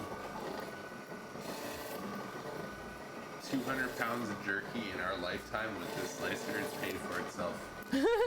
Nice math. Okay. That is it. Push. Done. Sweet and hot. That is one of my faves too, Bonkman. I always like throwing in a little bit of like sriracha in there. Okay, there we go, guys. Beef jerky prep complete. Beef rouladen prep complete. Let's go back over here. We now have to do the not so fun part of taking this apart and cleaning it, but that's the price you pay for having good equipment. And actually, how about instead of us getting rid of the cutting board, why don't we use the cutting board to roll our beef on? Yeah.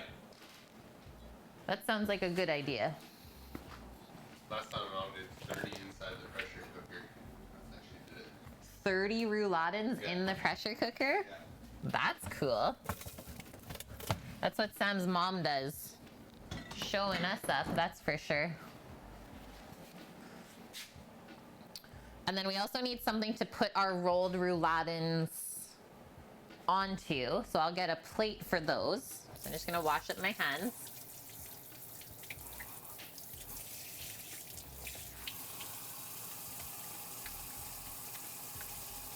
And this is our last big prep item for the day before we start cooking.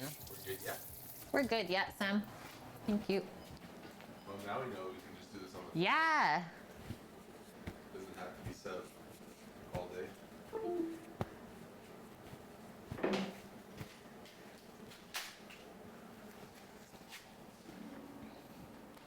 You checked out Christopher Collects, and your dad does some similar stuff with like coins. Very, very interesting, hey? I kind of liked collecting some coins and stuff when I was young. But yeah, go check it out. They pretty much raid us every single Sunday, so that's our crew. We love them. Always up to something. So I guess we'll make rouladens until we run out of the onions and pickles that I sliced. I'm down for eating these throughout the week. Okay. Shake up our mustard. Do some without onions, that'd be great. Sonny says some without onions, that'd be nice. So lay out, have all of our beef the same way. We'll do 3 at a time. We'll do the first ones without onions for him. Like 3 pieces of pickle. Nice meat. Very beautiful meat, yeah. I'm glad we have a meat slicer. Actually, I think it'll be better if we put the pickle at the end. If you choose the wrong slicer from or thickness from the butcher, you get all of it anyways. Yeah, Where you're able to change it up. yeah. Okay, so these are Sam's, no onion. So 3 little pickle spears. And then notice how I'm rolling it to have this little fatty bit at the end. And so that'll fry up really nice and add a ton of flavor and kind of like seal our whole little rouladen. How nice is that?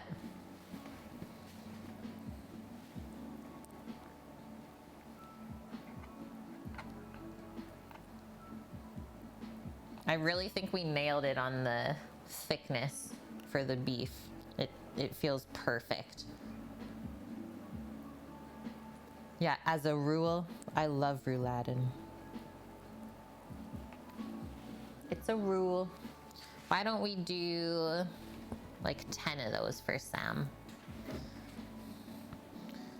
Yeah, that keyboard though. Wasn't gonna say anything. Thanks, Bonk.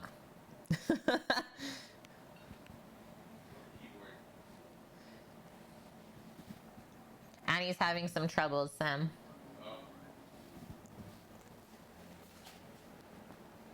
We could do it as a carpaccio, but then we would need a different cut of beef, Judo. So carpaccio typically comes from the tenderloin cut, which has not a lot of connective tissue, which is why it's nice to eat raw, because it's not really chewy. It just kind of melts in your mouth. So carpaccio is from the tenderloin. And then roast beef comes from a more expensive cut even further than tenderloin, which is like a prime rib roast. And there's more fat in that. So yeah, this is a cheaper cut of beef that we're using today. But it also does have good flavor though. Let's note that one at least. And that is actually typically the case with the less expensive cuts of beef, because there is more connective tissue in there. You will have more flavor. Are they gherkins? Nope, they are just garlic dills that we sliced up.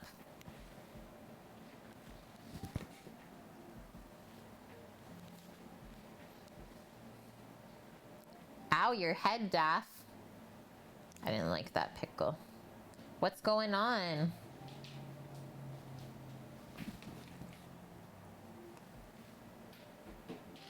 Oh, you drank too much. I was gonna say, I have not had you like hungover and chat before. I had to ask. It can be like pretty confusing. You're right, Judo, to know all the cuts. Tomorrow. Yeah, you tomorrow. Amazing. Hey, look at those little guys. Those are for the Sammy. Maple leaves in the trees. Thank you for the follow. We have many of those in the backyard. Check it out. We're rolling, rolling, rolling. Now I can do mine because I don't mind onion. Thanks, Ooze Brood. Also good to see you, man. Can I also get a shout out for Ooze Brood in chat? A fellow Twitch streamer. Used to stream food and drink from his deli, which was so much fun. And I'm sorry, Ooze, I actually don't really know what you're up to now.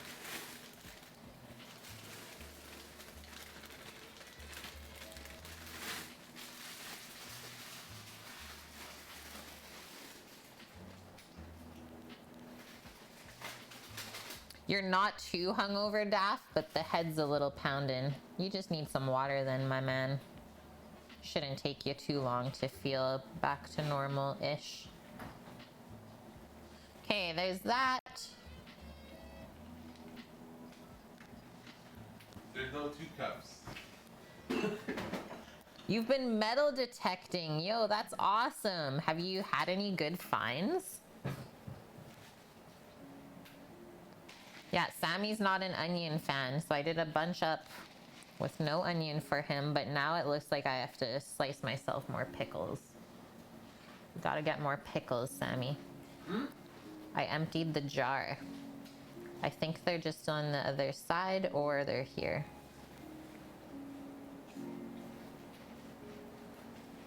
The dang old deli days. Big time remembers.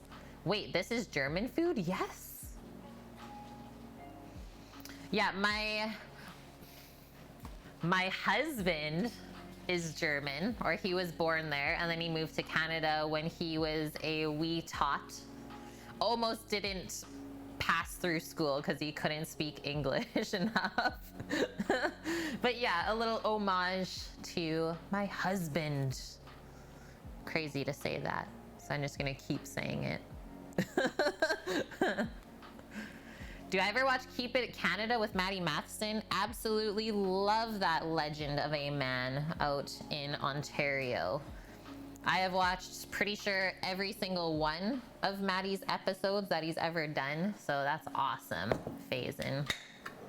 Thank you for the pickles. Actually, since I have beef hands, do you mind just like slicing 2 for me if you can? I will pull out 2 for you so you can slice them. Yeah. Okay, thank you.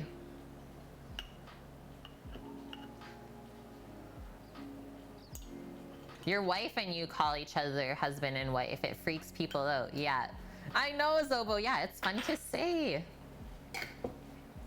These are rouladen. See? See, Judo? This is what we're making. Yeah, Jen. Vegetarian comes in at the perfect time. Beef hands.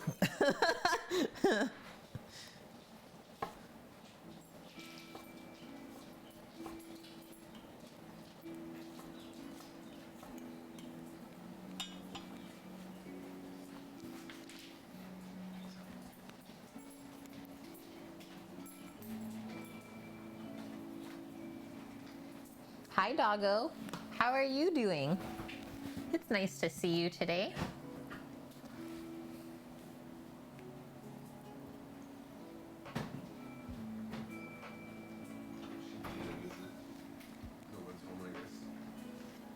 Yeah, the pickles, so good.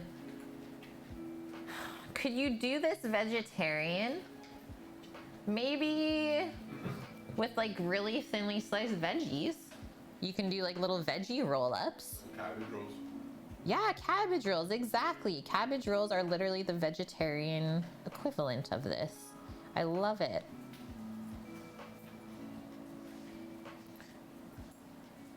Whoa, they should be 5 times the size. Maybe it differs on like how you grew up with them, right? Or like what your family does or the area that you live in. Sam, do you have any memories of rouladen and like the size and stuff? He doesn't have any. He's got nothing. Nothing for us.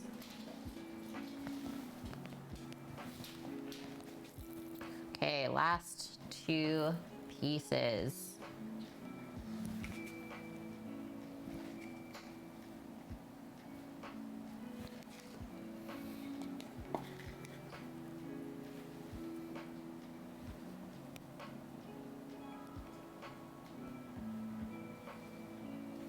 There's our onion.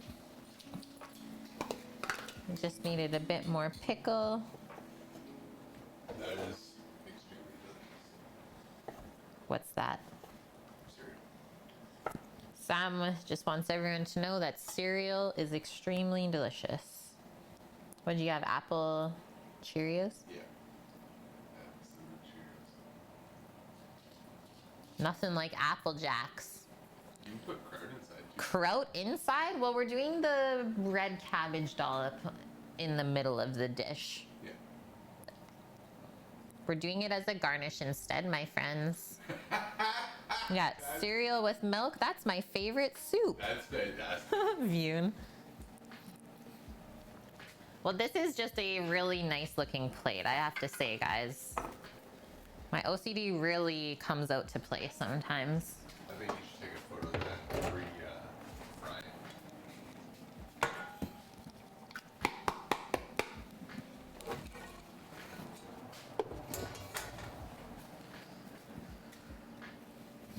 That, just gonna wash up my knife and my hands.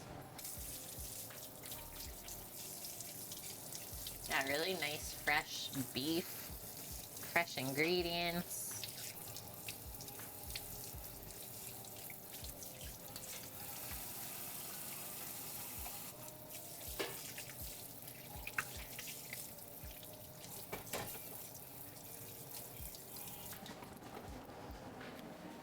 What a beaut. You would use some sort of soybean pancake if you were to try this vegetarian, and the part of Germany you are from can be a biggie when it comes to how you cook. I agree. That actually translates through to like Canadian cuisine as well. As I've been asked many, many times, like, oh, like what's some classic Canadian food? And I can't ever really give Butter tarts. a proper answer. I mean, we have some like well-known desserts and stuff like that, butter tarts. But it all depends on the region because Canada's so big, right? So it's all in what grows where you are. Also, hello Torino, good to see you, man. Glad you are here with us today. What's that? Spaetzle is also found in Italy, Eric. Interesting. Very, very interesting. Okay. How's our list? Dun, dun, dun, dun, dun. Greens, that and that. I'm feeling good about it. I'm feeling really, really good about it. So our first step with our rouladen, we're gonna be cooking these in a braiser pan of sorts. That's what I'm gonna use today. We can remove our beef stock from the stovetop. That doesn't have to be there anymore. So we're gonna start by searing this up in a nice hot pan until it's browned on all sides. It'll maybe take us about 8 minutes or so, I'm gonna say. And then after those are all seared up, we will deglaze the pan with, actually, before we deglaze, we're gonna start making our mushroom sauce. So before we deglaze, we have to first cook up our garlic and herbs, get a little bit of flavor going there, and then we'll deglaze with our red wine, add our stock to it, our mushrooms, and then our beef, and everything will simmer with that. And we should end up with a pretty good sauce, I think. That timing wise, because I've never done this before, I'm gonna like give myself probably a good half an hour to get this done. I think that once it starts simmering, probably, yeah, about 15 minutes in there, because we sliced it nice and thin, it shouldn't take too long to cook. Hello, Wolf, how are you? What's the look? I don't know what he's doing around there, Torino. What? I don't know. Are you looking around like you need something? I was looking for the red wine. Oh, it's in the pantry. Oh. I'm keeping the wine and stuff in there so it doesn't get hit by the sun. Okay. Yeah, what's a classic BC food? I don't know, Jen. I would say there's like this kind of fusion with like British food. Like there's lots of British people here, and then like our Asian influence from the other side. So I think like pan-Asian stuff is kind of a BC thing, and obviously seafood. Okay, Sammy got us the wine. First things first, before we start searing up the meat. Oh, I didn't give a weird look. That was good. Let's do our spaetzle pot. So we just need a pasta boiling pot with water.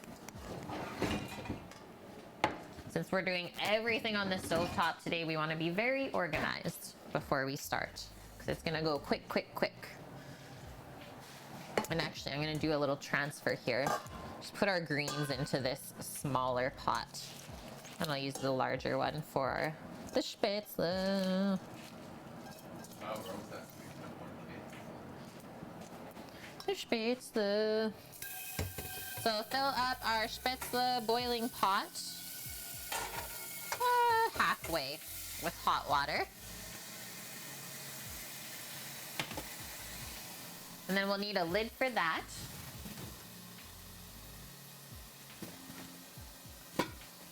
Guys, I just realized I forgot to put the mustard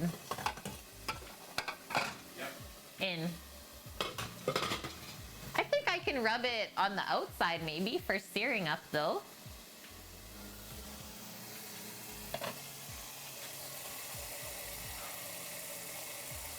Well, it's the same way that you would rub a piece of meat and then season it.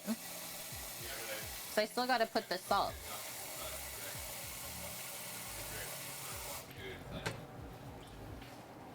Maybe I'll just put a touch in the sauce then. You won't taste it, don't worry. I would do that. First time you had roulade was your grade 10 math teacher, Mr. Opperman. He was German. His wife made it for your whole class. What? Like, these are the times we need, I don't want to say go back to, but like we need more of those good times in our life. That's awesome. I don't think you'll ever see that. Like teachers bringing food to school and stuff again. I don't know. Okay, let's turn on our boiling pot to a medium heat, and then we'll do 3 tablespoons of salt. Really got to season our pasta boiling water. And that can stay nice and hot back there. let's get started.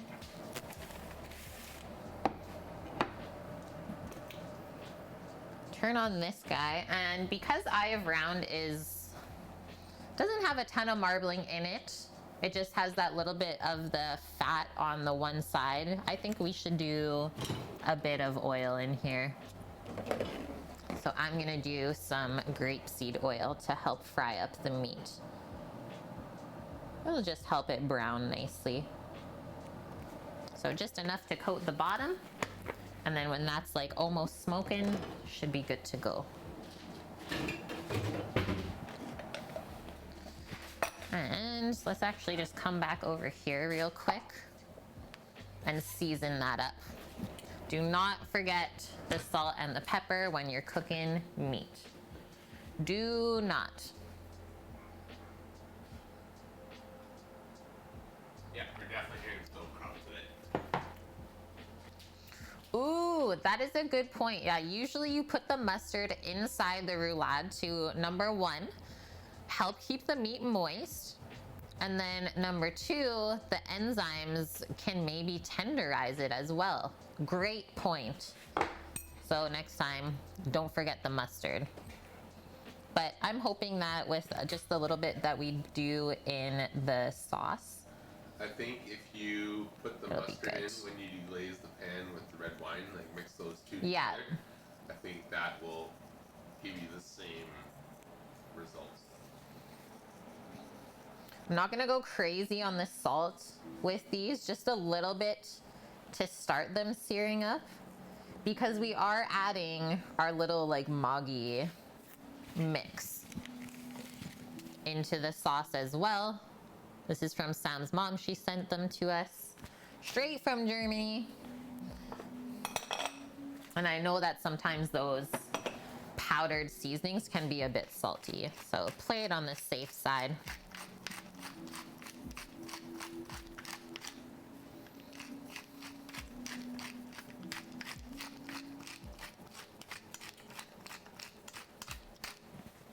Yum.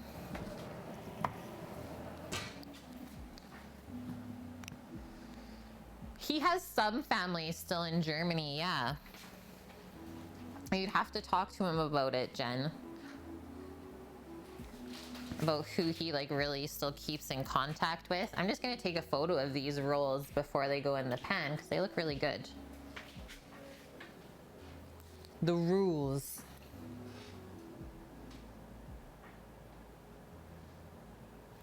Document my process here.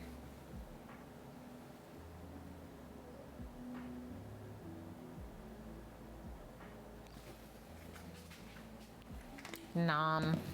All right, let's go back over. So we have our rouladen, we have our dried mushroom, and our oyster mushroom. Have our red wine, garlic and herbs. That's all going into this pot. As well as a bit of mustard and seasoning.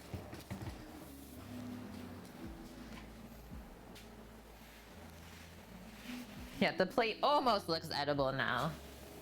It's reminding me of carpaccio.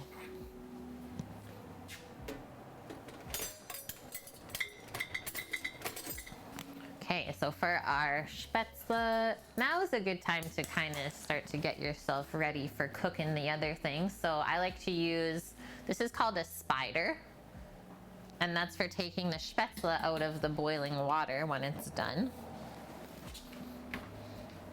And then we gotta grab our old school Tupperware container for pasta, another one from Sam's mom.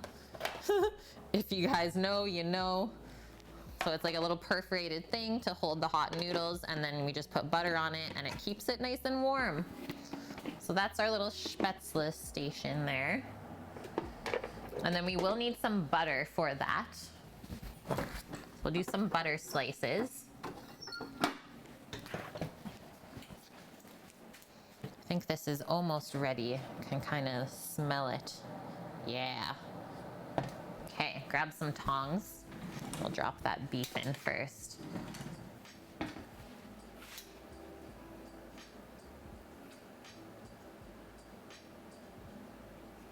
just add cheese and crackers and munch away. Okay, so test. Yeah. So I'll try and keep all of my oniony ones to one side. And then olive Sam's on the other side.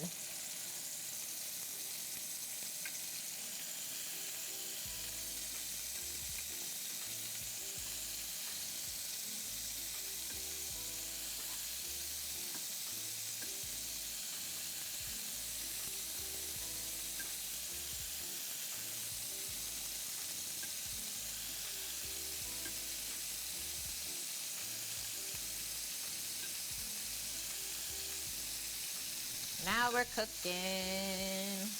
My favorite sound. Move over.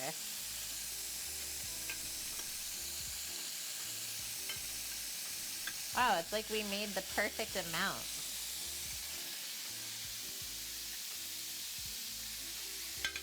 Does he speak German? Not from what I know. Unless I don't know him at all. But he hasn't really kept that up.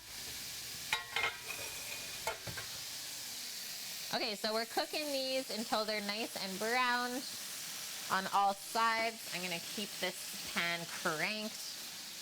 We kind of cooled it off just now, dropping all that beef in there. Yeah, sizzle, sizzle, sizzle. So like I said, while we're waiting, let's do some butter slices up for our noodles.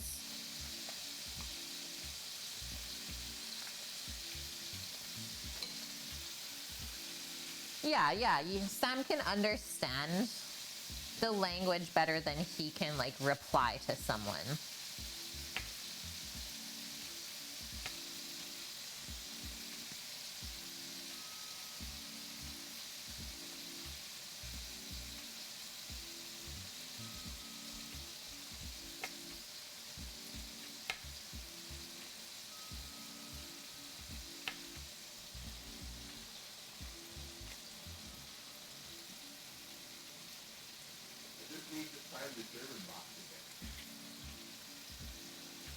Yeah, the box is in there.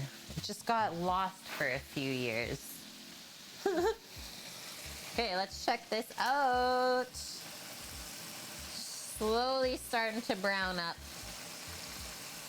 We don't want to rush this part because this is how we're going to create lots of good flavor. So we do want that caramelization. So don't disturb it. Just let it do its thing. And see how I'm also keeping it like a little bit separated so it doesn't steam too much? Also key. Okay, coming into our braised greens, that's just right here. I'm just gonna add some olive oil kind of into the bottom of the pot for when this starts to fry up.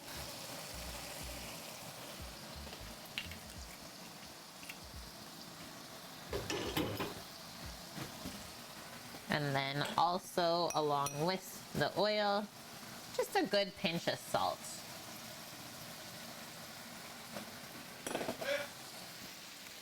And then we'll put a lid on that.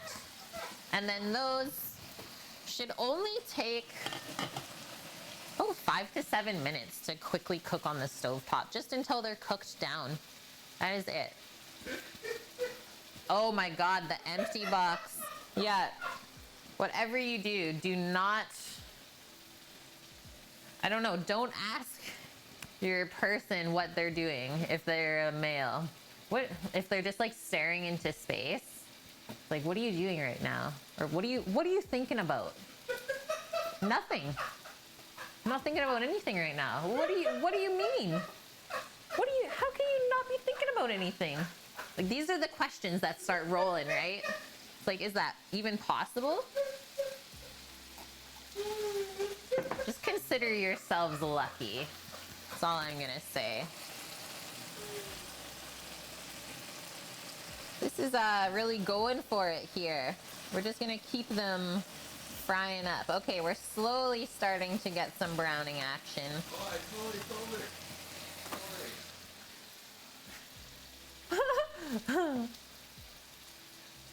Probably something he doesn't want to admit. No, Sam is not that person. He tells me anything. Women's brains are like a big ball of yarn. Everything touches everything else. Thank you, Slimgo. I haven't always had long hair. I've kind of like switched it up. When I was like quite young, I had hair about this length as well. And then when I was in culinary school, so about 10 years ago now, I chopped it off and dyed it like bleach blonde. So think of like a Miley Cyrus haircut. Yeah, that was before Sam knew me. And then once that started growing out, I dyed it back dark, and then now we're here.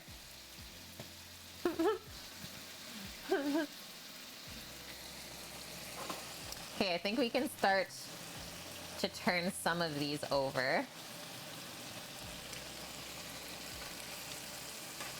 Some of the first ones that we put in, really nice color.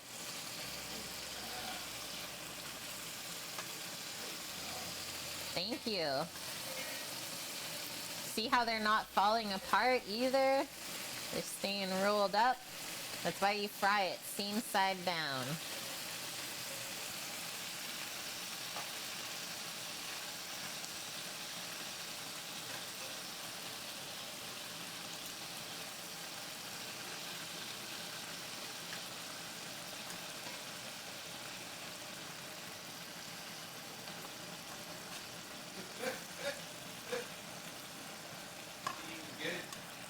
Seems good.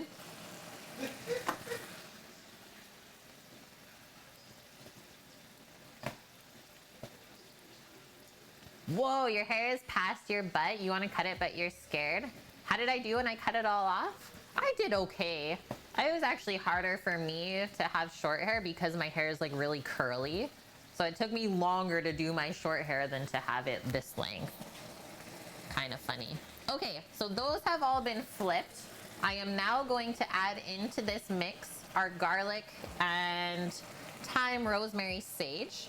Just kind of sprinkle that around, and then we'll let that fry up a touch.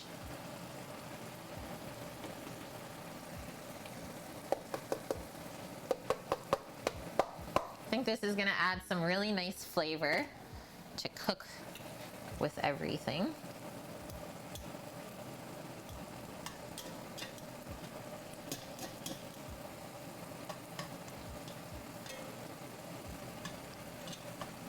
Kind of push the garlic down in to the frying fat. It's getting super fragrant in here now. Smells really good.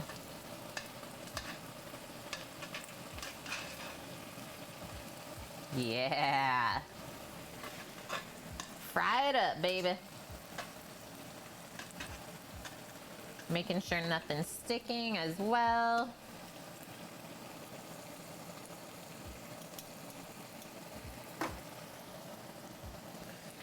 And then coming in with a couple squirts of mustard. Oh my gosh, Jen, yeah, on the haircut topic, I love your Lord Farquaad hair. I showed Sam last night and he's like, I love it. Okay, garlic and herbs are almost done frying up, so here's our little bit of mustard flavor since we forgot to put it in with the beef. You like 3 pockets like that. Kind of let that cook. And then we're gonna add some wine to this.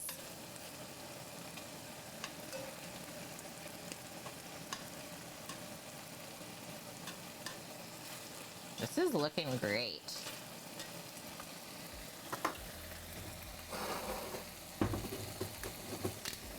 Oh, a new bottle of wine. Okay, ready guys? This is the deglazing part. Sam's allowing, nope, it's not yellow mustard, it's a Dijon. Yeah, that would never be allowed, right, Dust? So now we're gonna get all the brown bits off the bottom of the pan. Look at those bubbles up. was about, what, half a cup of red wine. Actually gonna grab the white wine as well for our greens. And now I'm gonna turn the pan down. So it was on a medium-high heat before. Let's kind of distribute that mustard around in with the wine. It's smelling really good, guys. Love the smell of the red wine once we added it to the beef and the herbs. Yum.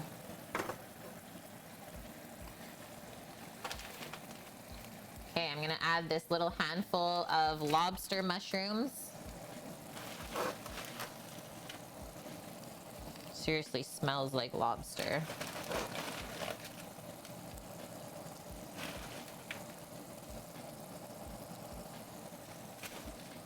I think that's good.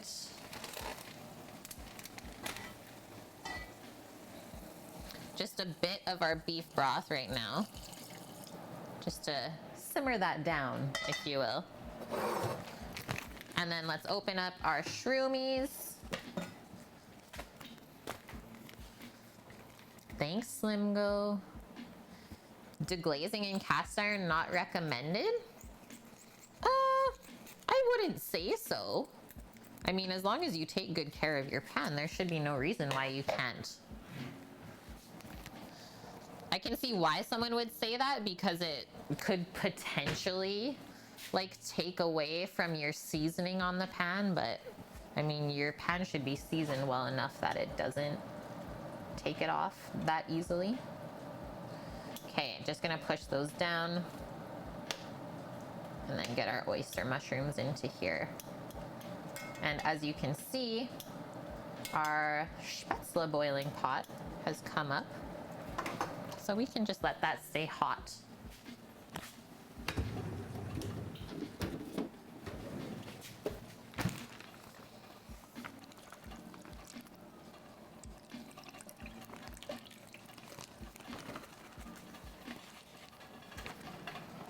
Okay, water. Okay. Just relax there. Thank you, AMK. And then I'm just gonna kind of like pick through some of these as well and break them up with my hands.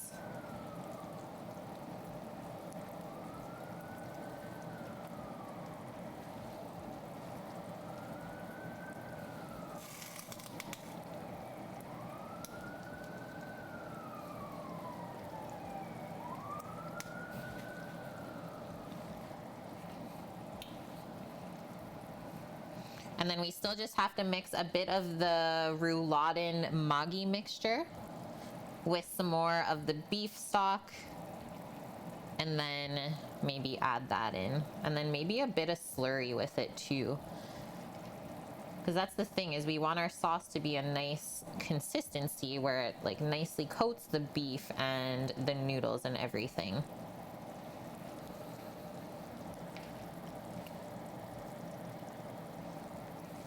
Okay, that looks good. That's more than enough.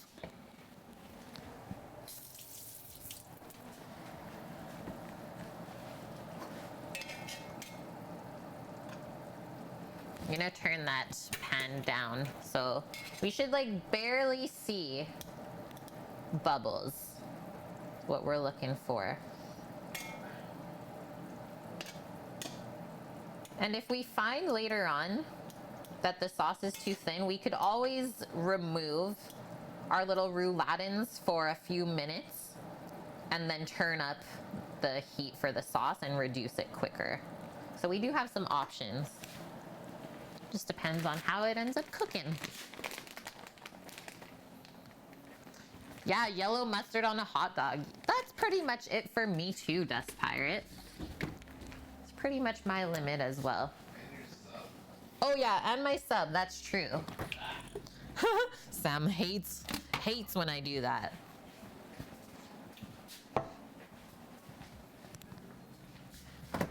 Spaetzle dough.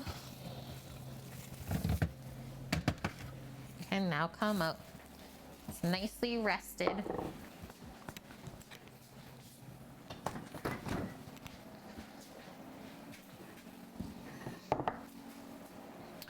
Okay. What amount am I gonna do here?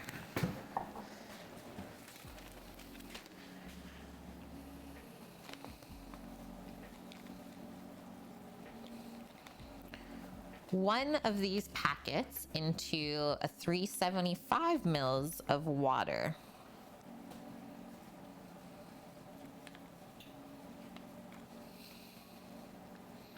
Okay. Anything else fancy? Nope.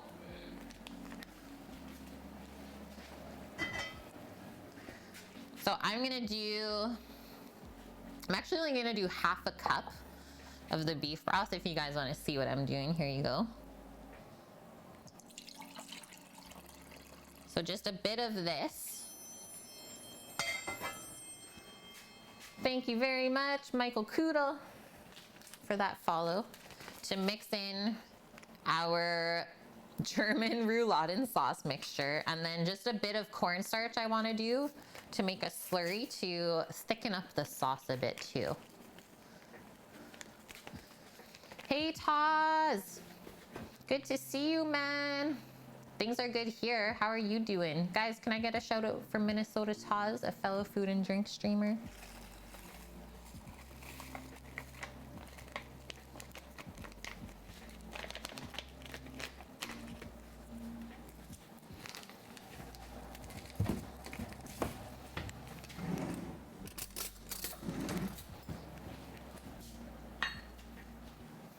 Thank you, thank you. Just grabbing this cornstarch. The corning starch. Lunch for the week made. What is it, Jiggles? And for our amount of sauce, I'm gonna do 2 tablespoons worth to start. And we can always add more. Yeah, Polish sausage, onion, sauerkraut, brown mustard into it. Oh, you're not a fan of kraut, hey Bonkman. Kind of figured you for a kraut person, but now I know. So whenever you want to use cornstarch to thicken something, we need to give it a buffer when we add it to the liquid. So we always need to buffer it with some sort of cold liquid, whether it's water or some of the stock that you're starting with for your sauce. You don't just want to add the powdered cornstarch right into the sauce because it will instantly like seize up and thicken into a lump. Not good. This looks good now though. That bit of sauce. Yum. It's looking proper. Let's go over here now. Yeah, jambalaya. Reindeer stir fry. Okay, this is my chat, guys. Just show me up, why don't you? Oh, just a little reindeer stir fry of sorts. I love that. Yeah, Coon. I can't believe that brand's been around since 1722. This is looking good now. We sauced it up big time.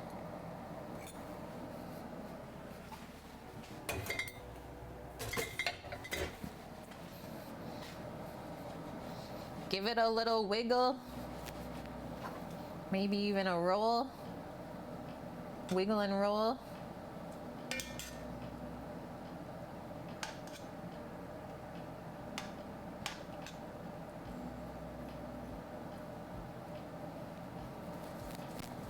Yep.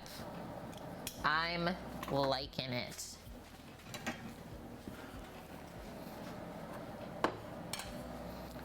Okay, now we can start thinking about starting to cook the spaetzle and the greens. souse it up. Yeah, eat it just with egg noodles, right? I haven't even tasted this sauce yet. I don't even know what we're working with. Okay, there's our spaetzle that we made up earlier. So that's gonna be put into our straight from Germany spaetzle press. Thank you, Sam, for having this at your disposal. Oh yeah, look at the way that that's thickened up. Really nice. Holy. Okay, we might have to add some more beef broth. Just a bit more. She got real thick, real quick. Real thick, real quick. Here on Cook with Kate.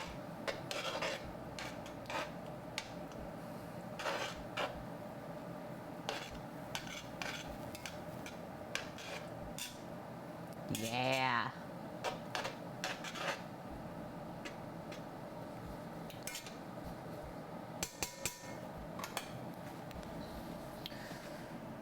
Where am I gonna fit this pot? That is the question that we have right now. I suppose we can push this, the simmering guy, onto the back burner. Doesn't need a ton of heat anymore. Put that back there, and then we can share that one. I think that looks good.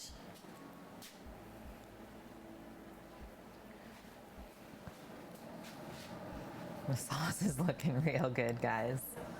Yeah, take stock. Okay, I'm gonna turn this pot on. So let's start with a medium-high heat. As soon as we start to hear sizzling happening in there, we're gonna pour a little bit of white wine to create some steam. And then that should only have to cook for about 5 minutes. We have our nice fresh chopped herbs here to finish our braised garden greens. So chive, basil, dill, and parsley is what we mixed up. Super good. And we add that at the end to preserve the greenness of the herbs and the flavor. And then once those are going, then we can cook our noodles. That's how I'm feeling about it. Okay, be right back, guys. Please don't make me go back to LA. I don't care where you go, Bojack, but I can't have you around here. You make me too sad. Okay.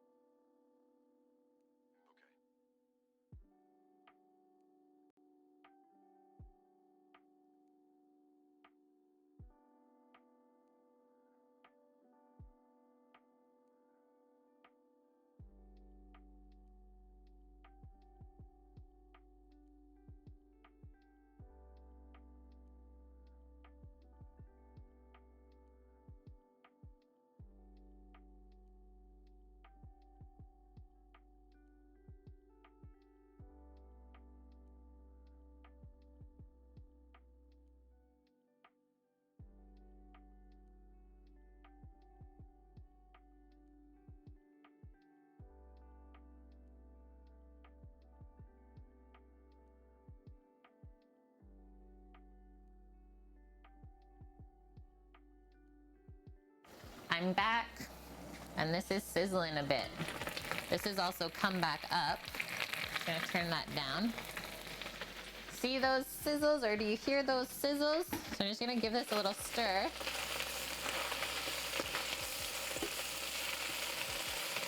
We just had some olive oil in the bottom here.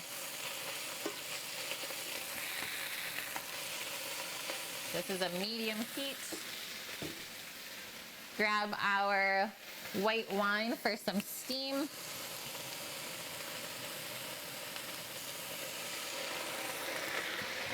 And then put a lid on it.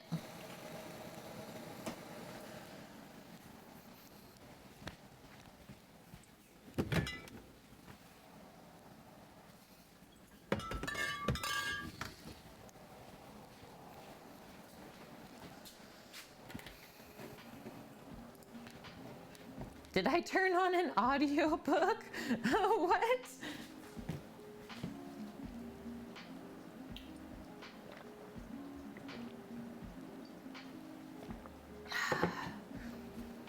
This is rouladen, but better. I'm so happy to hear that.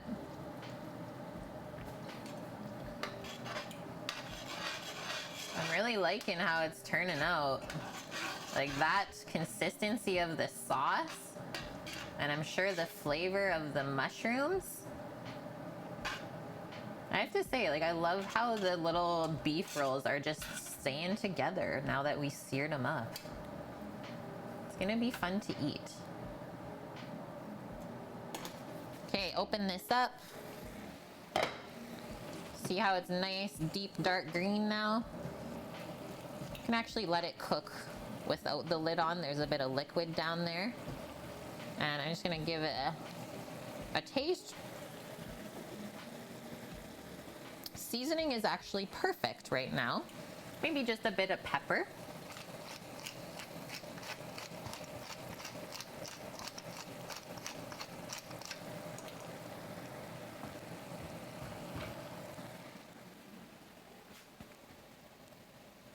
Lamb farter. You guys. Yeah, put a lid on it. What does that mean though? Oh, the music. Yeah, every now and then our little lo-fi hip-hop has some background vocals. It'll get you. It'll get you. So these are sprouted broccoli greens, but you can use kale, Swiss chard, collard greens, etc. Whatever you have available to you.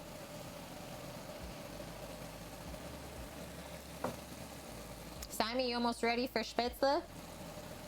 As soon as these greens come off. Okay, we're almost there. I think I'm actually gonna stop there. I really liked the texture when I tried it.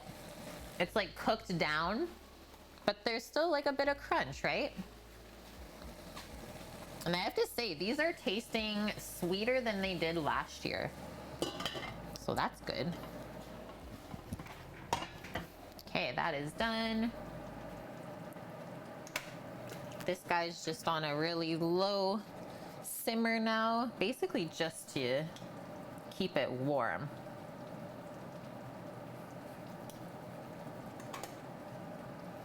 Wow.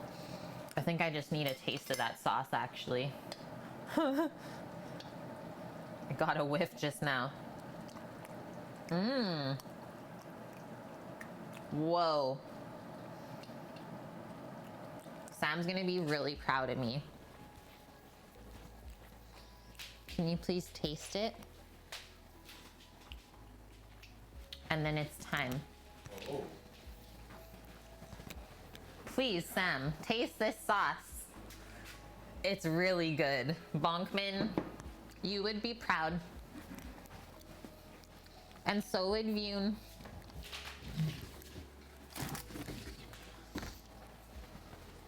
Okay, so now we gotta fill up the spaetzle press. We have our butter slices here. Thank you, Vune. I am. Yeah, heavenly gravy. Thick and nom. Just how we like it.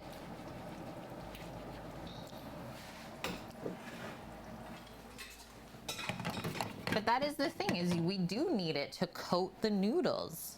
The noodles should absorb that. Let's get this rocking now. Oh my God, there's a fly in here. I don't know if you guys saw that. There's a fly. It's not okay.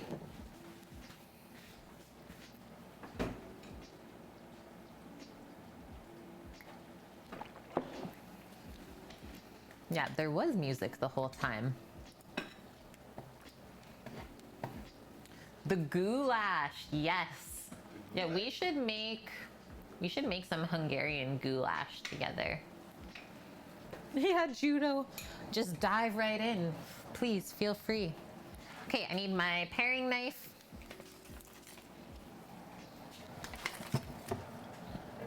And Sam's pressing 8.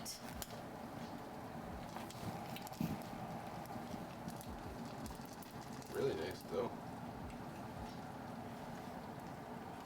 I can't really reach the best. Ouch.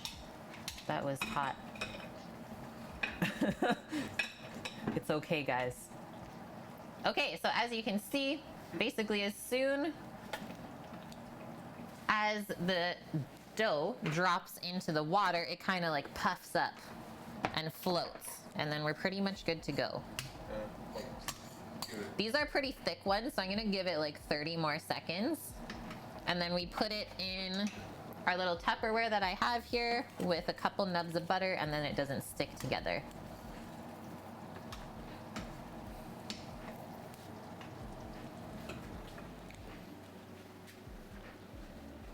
What goulash do you guys prefer? Beef or pork or a mix? I like a mix. I'm down, but I think I grew up with it having beef. Okay. Pork collar and something else. Yeah. With a leaner piece of beef, but Yeah, fatty pork and lean beef. Mmm. I can save it flat if you want.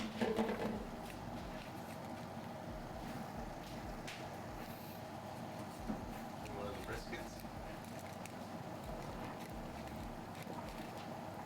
Sorry, I'm having butter issues. Butter issues. Okay, so there's that. I got a little bit of a burn. You okay? Yeah. I just dipped my hand in the water Why'd you do that? because I couldn't reach.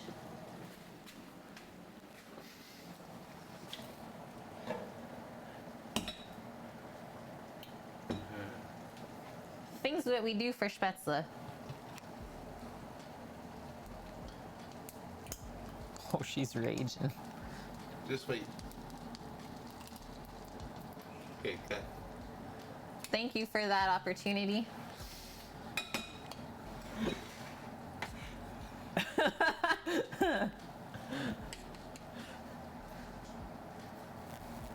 This is how it should be when you're cooking with your partner. I'm actually just gonna like turn that guy off because it looks so good. That's. I think you're gonna have a perfect plate here. I'm pumped. I know I always say that if I could have been born another heritage, it would be like Italian because I just love Italian food, but I'm actually really good at cooking German food. That's good. What? That you're good at cooking German food. Yeah. See? 6 eggs. Perfect. See? Noodles not sticking. Okay, next ones. These are the real egg noodle, guys. Just the eggs and a little bit of spelt. That's the only other flour we use. Yeah. Like 30 grams of spelt flour. Really nice eggs. It's all about those yolks. No yolks about it. Look how glistening that sauce is. I've even turned it off and it's still going.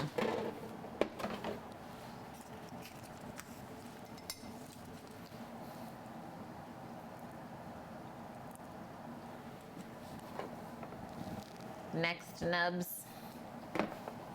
Cover it back up. Okay, Sama. The last bit. Spaetzle cooks so fast. It is one of my favorite pastas, excuse me, to make.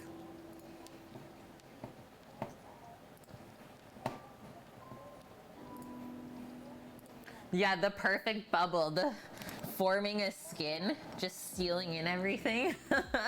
Do not disturb it. Let's eat. Rouladen and red cabbage, Sasha. Yep. Did we have one more boat to go, or that No, was that's it? it. Oh shoot! I We're thought done. there was more. No, that's it. This one, waiting around. Little does she know, we are done.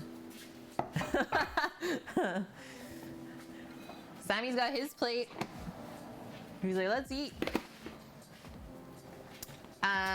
Real quick, just for our greens, our greenery, that's still very green. This is where we pop in those nice fresh chopped herbs. We preserved their integrity. Yeah, I was thinking about that one today, actually, Judo. I was like, this is probably not the best thing to cook in the summertime, but I'm feeling it for like a Sunday meal. This will give us a lot of good energy for the week coming up, right?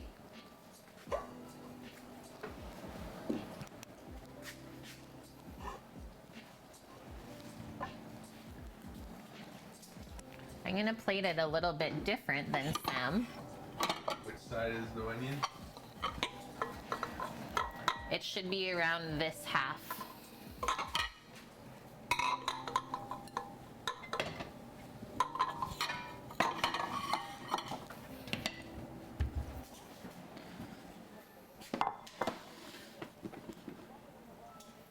You could wear long sleeves in a Maine summer. Canada must be even cooler. Oh, for sure then, yeah.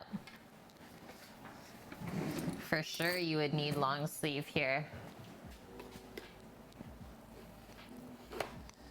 Okay, so bottom of the dish. I kind of like to keep the noodles to one side.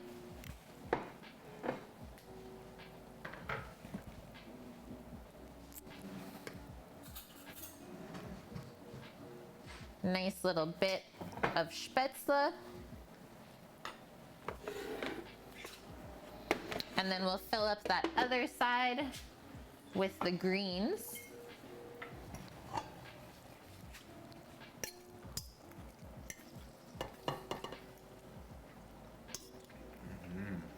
Good greens, I think, hey?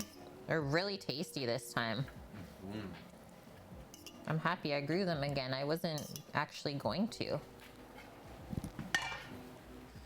Tastes like spinach. Yeah, sprouting broccoli.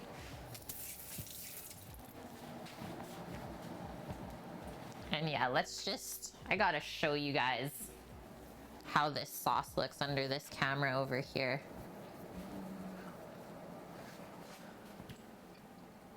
Oh, the way that you said, I was like, is it not good? I was gonna be surprised if it wasn't.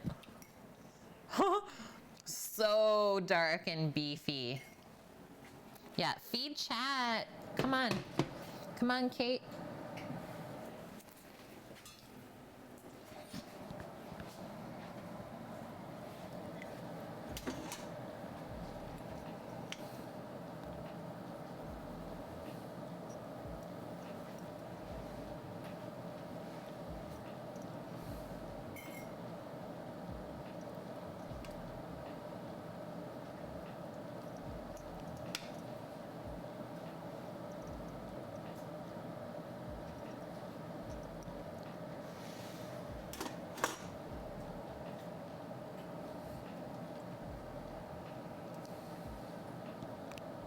The fact that we didn't even have to like season the sauce at all, insane.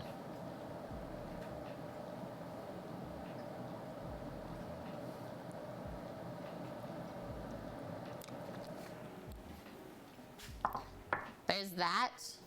And then I'm just gonna pop a little dollop of the cabbage right on the greens. Do you guys think it needs anything else? Do we need the token parsley sprig on the beef? You guys are hating on Sammy? I don't like you right now, bro. It's not fair. That's what they're saying. Okay, token parsley.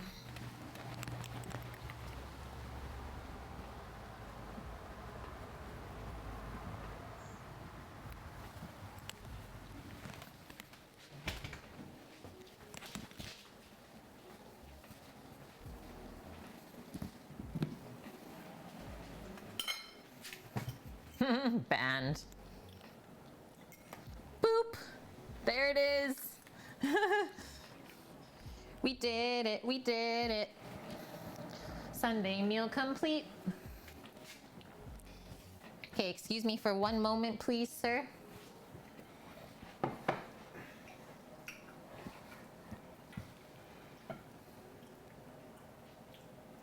Zobo, you got married too? Yeah, Zobo got married a few months ago now. I'm gonna go for one more. Coming this way. Yeah, that's the one.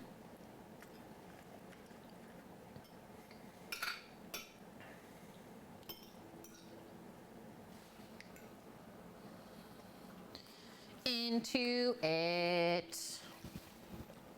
This camera is just like really going for a sideways thing today, hey? All right, I got my fork. I'm going in. Can we cut this with our fork? No, I need a knife.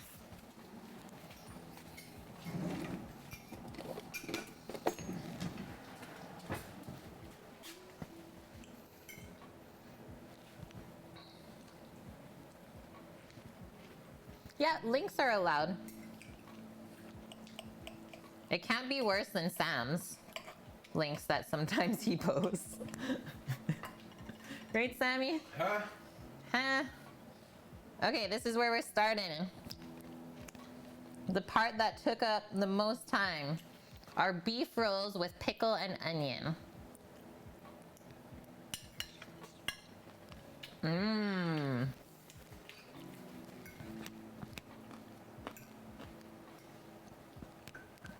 It's almost got like a stroganoff kind of feel.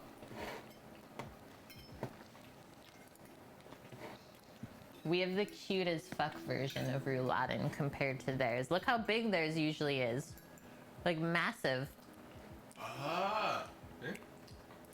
So what part of Germany are you from then? Yeah, these are definitely the cutest version of rouladen you've ever seen then. Okay, I want a little bit with some of the noodle. And maybe some mushroom too. Sam's just like crushing his, so I think I did good.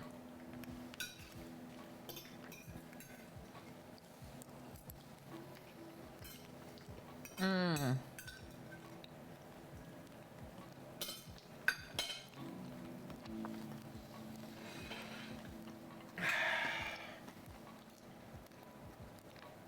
The smaller ones are really easy to eat. That was delicious. So like the pickle inside of the beef really cuts the richness, like the beefiness of the sauce and everything. Thank you very much, Mythical Suki, for your Twitch Prime sub. Welcome in. Welcome to Kay's Kitchen Crew. Well, I'd be worried if he wasn't crushing it, then that means I messed it up, right?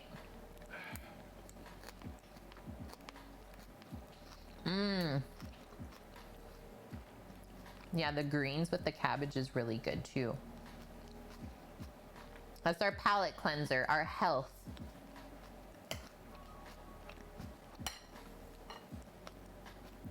One more bite.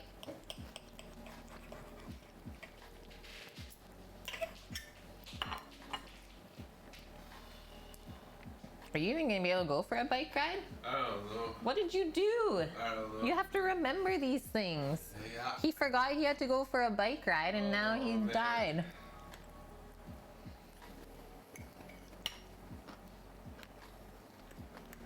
Whew. I really like the onion inside. For someone that doesn't love onion, I think it belongs there.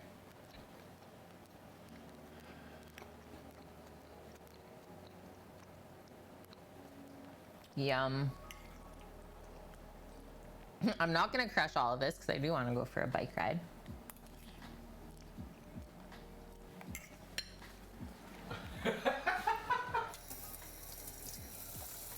I'll be able to go. You'll be okay, guys. She's like, An hour. Mm-hmm. That's definitely more of a wintry dish. But if we think about it, what is a summertime German dish then? Right? What would that be? Just salad? Well, I don't know. Thank you so much, Speed. Kev wants us to raid Josh Elkin or Sushi Day, who will be doing their last stream for now. Oh, we gotta go say bye to Sushi then, hey? Yeah. We love him. It's the best food for cold days. See, he gave me a look. Did I give him a Oh look? yeah, for sure.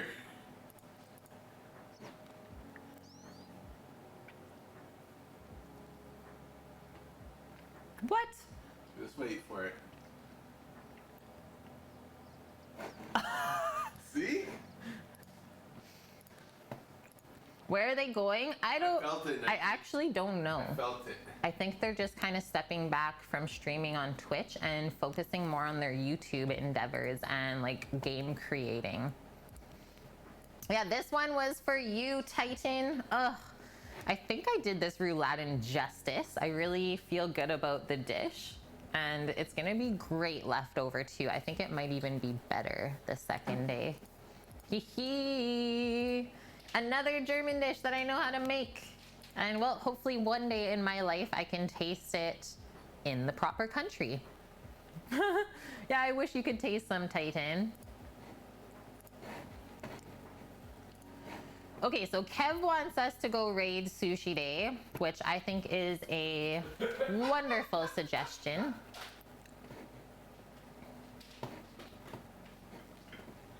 You felt the look. Planning on making leek minced meat cheese soup the next days. Ooh, yeah, also winter food, but who cares? Okay, friends, we're wrapping it up. More of a quick stream. How did we even do today? Nice. 3 hours start to finish pretty much for homemade rouladen with fresh sliced beef, our own egg noodles, and braised greens. That's great. Yeah, 3 hours, 21 minutes. That is not bad. Can't beat that, really. Thank you for being here. Okay, guys, thank you for all of the new follows today. Thank you for everyone that's gifting subs out into the channel and building up our community one at a time. Just want to say shout out to Healthy Addict for the raid today. And Annie, Anis Optrix, redeemed 2 merch items from the merch store. So one of them was this Cook with Kate coffee mug, guys.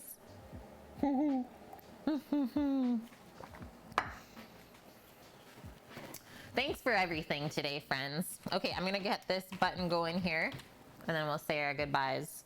So we will be back on Friday, Saturday, Sunday next week, cooking up something delicious as always. I will let you guys know on both Discord and my Twitch channel page what the menu will end up being, but I think we have some like beef tri-tip in the works, sandwiches of sorts for next week. That's what I got up here. So stay tuned for that.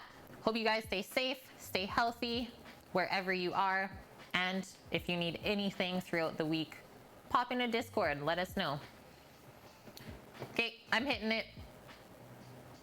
Bye, guys.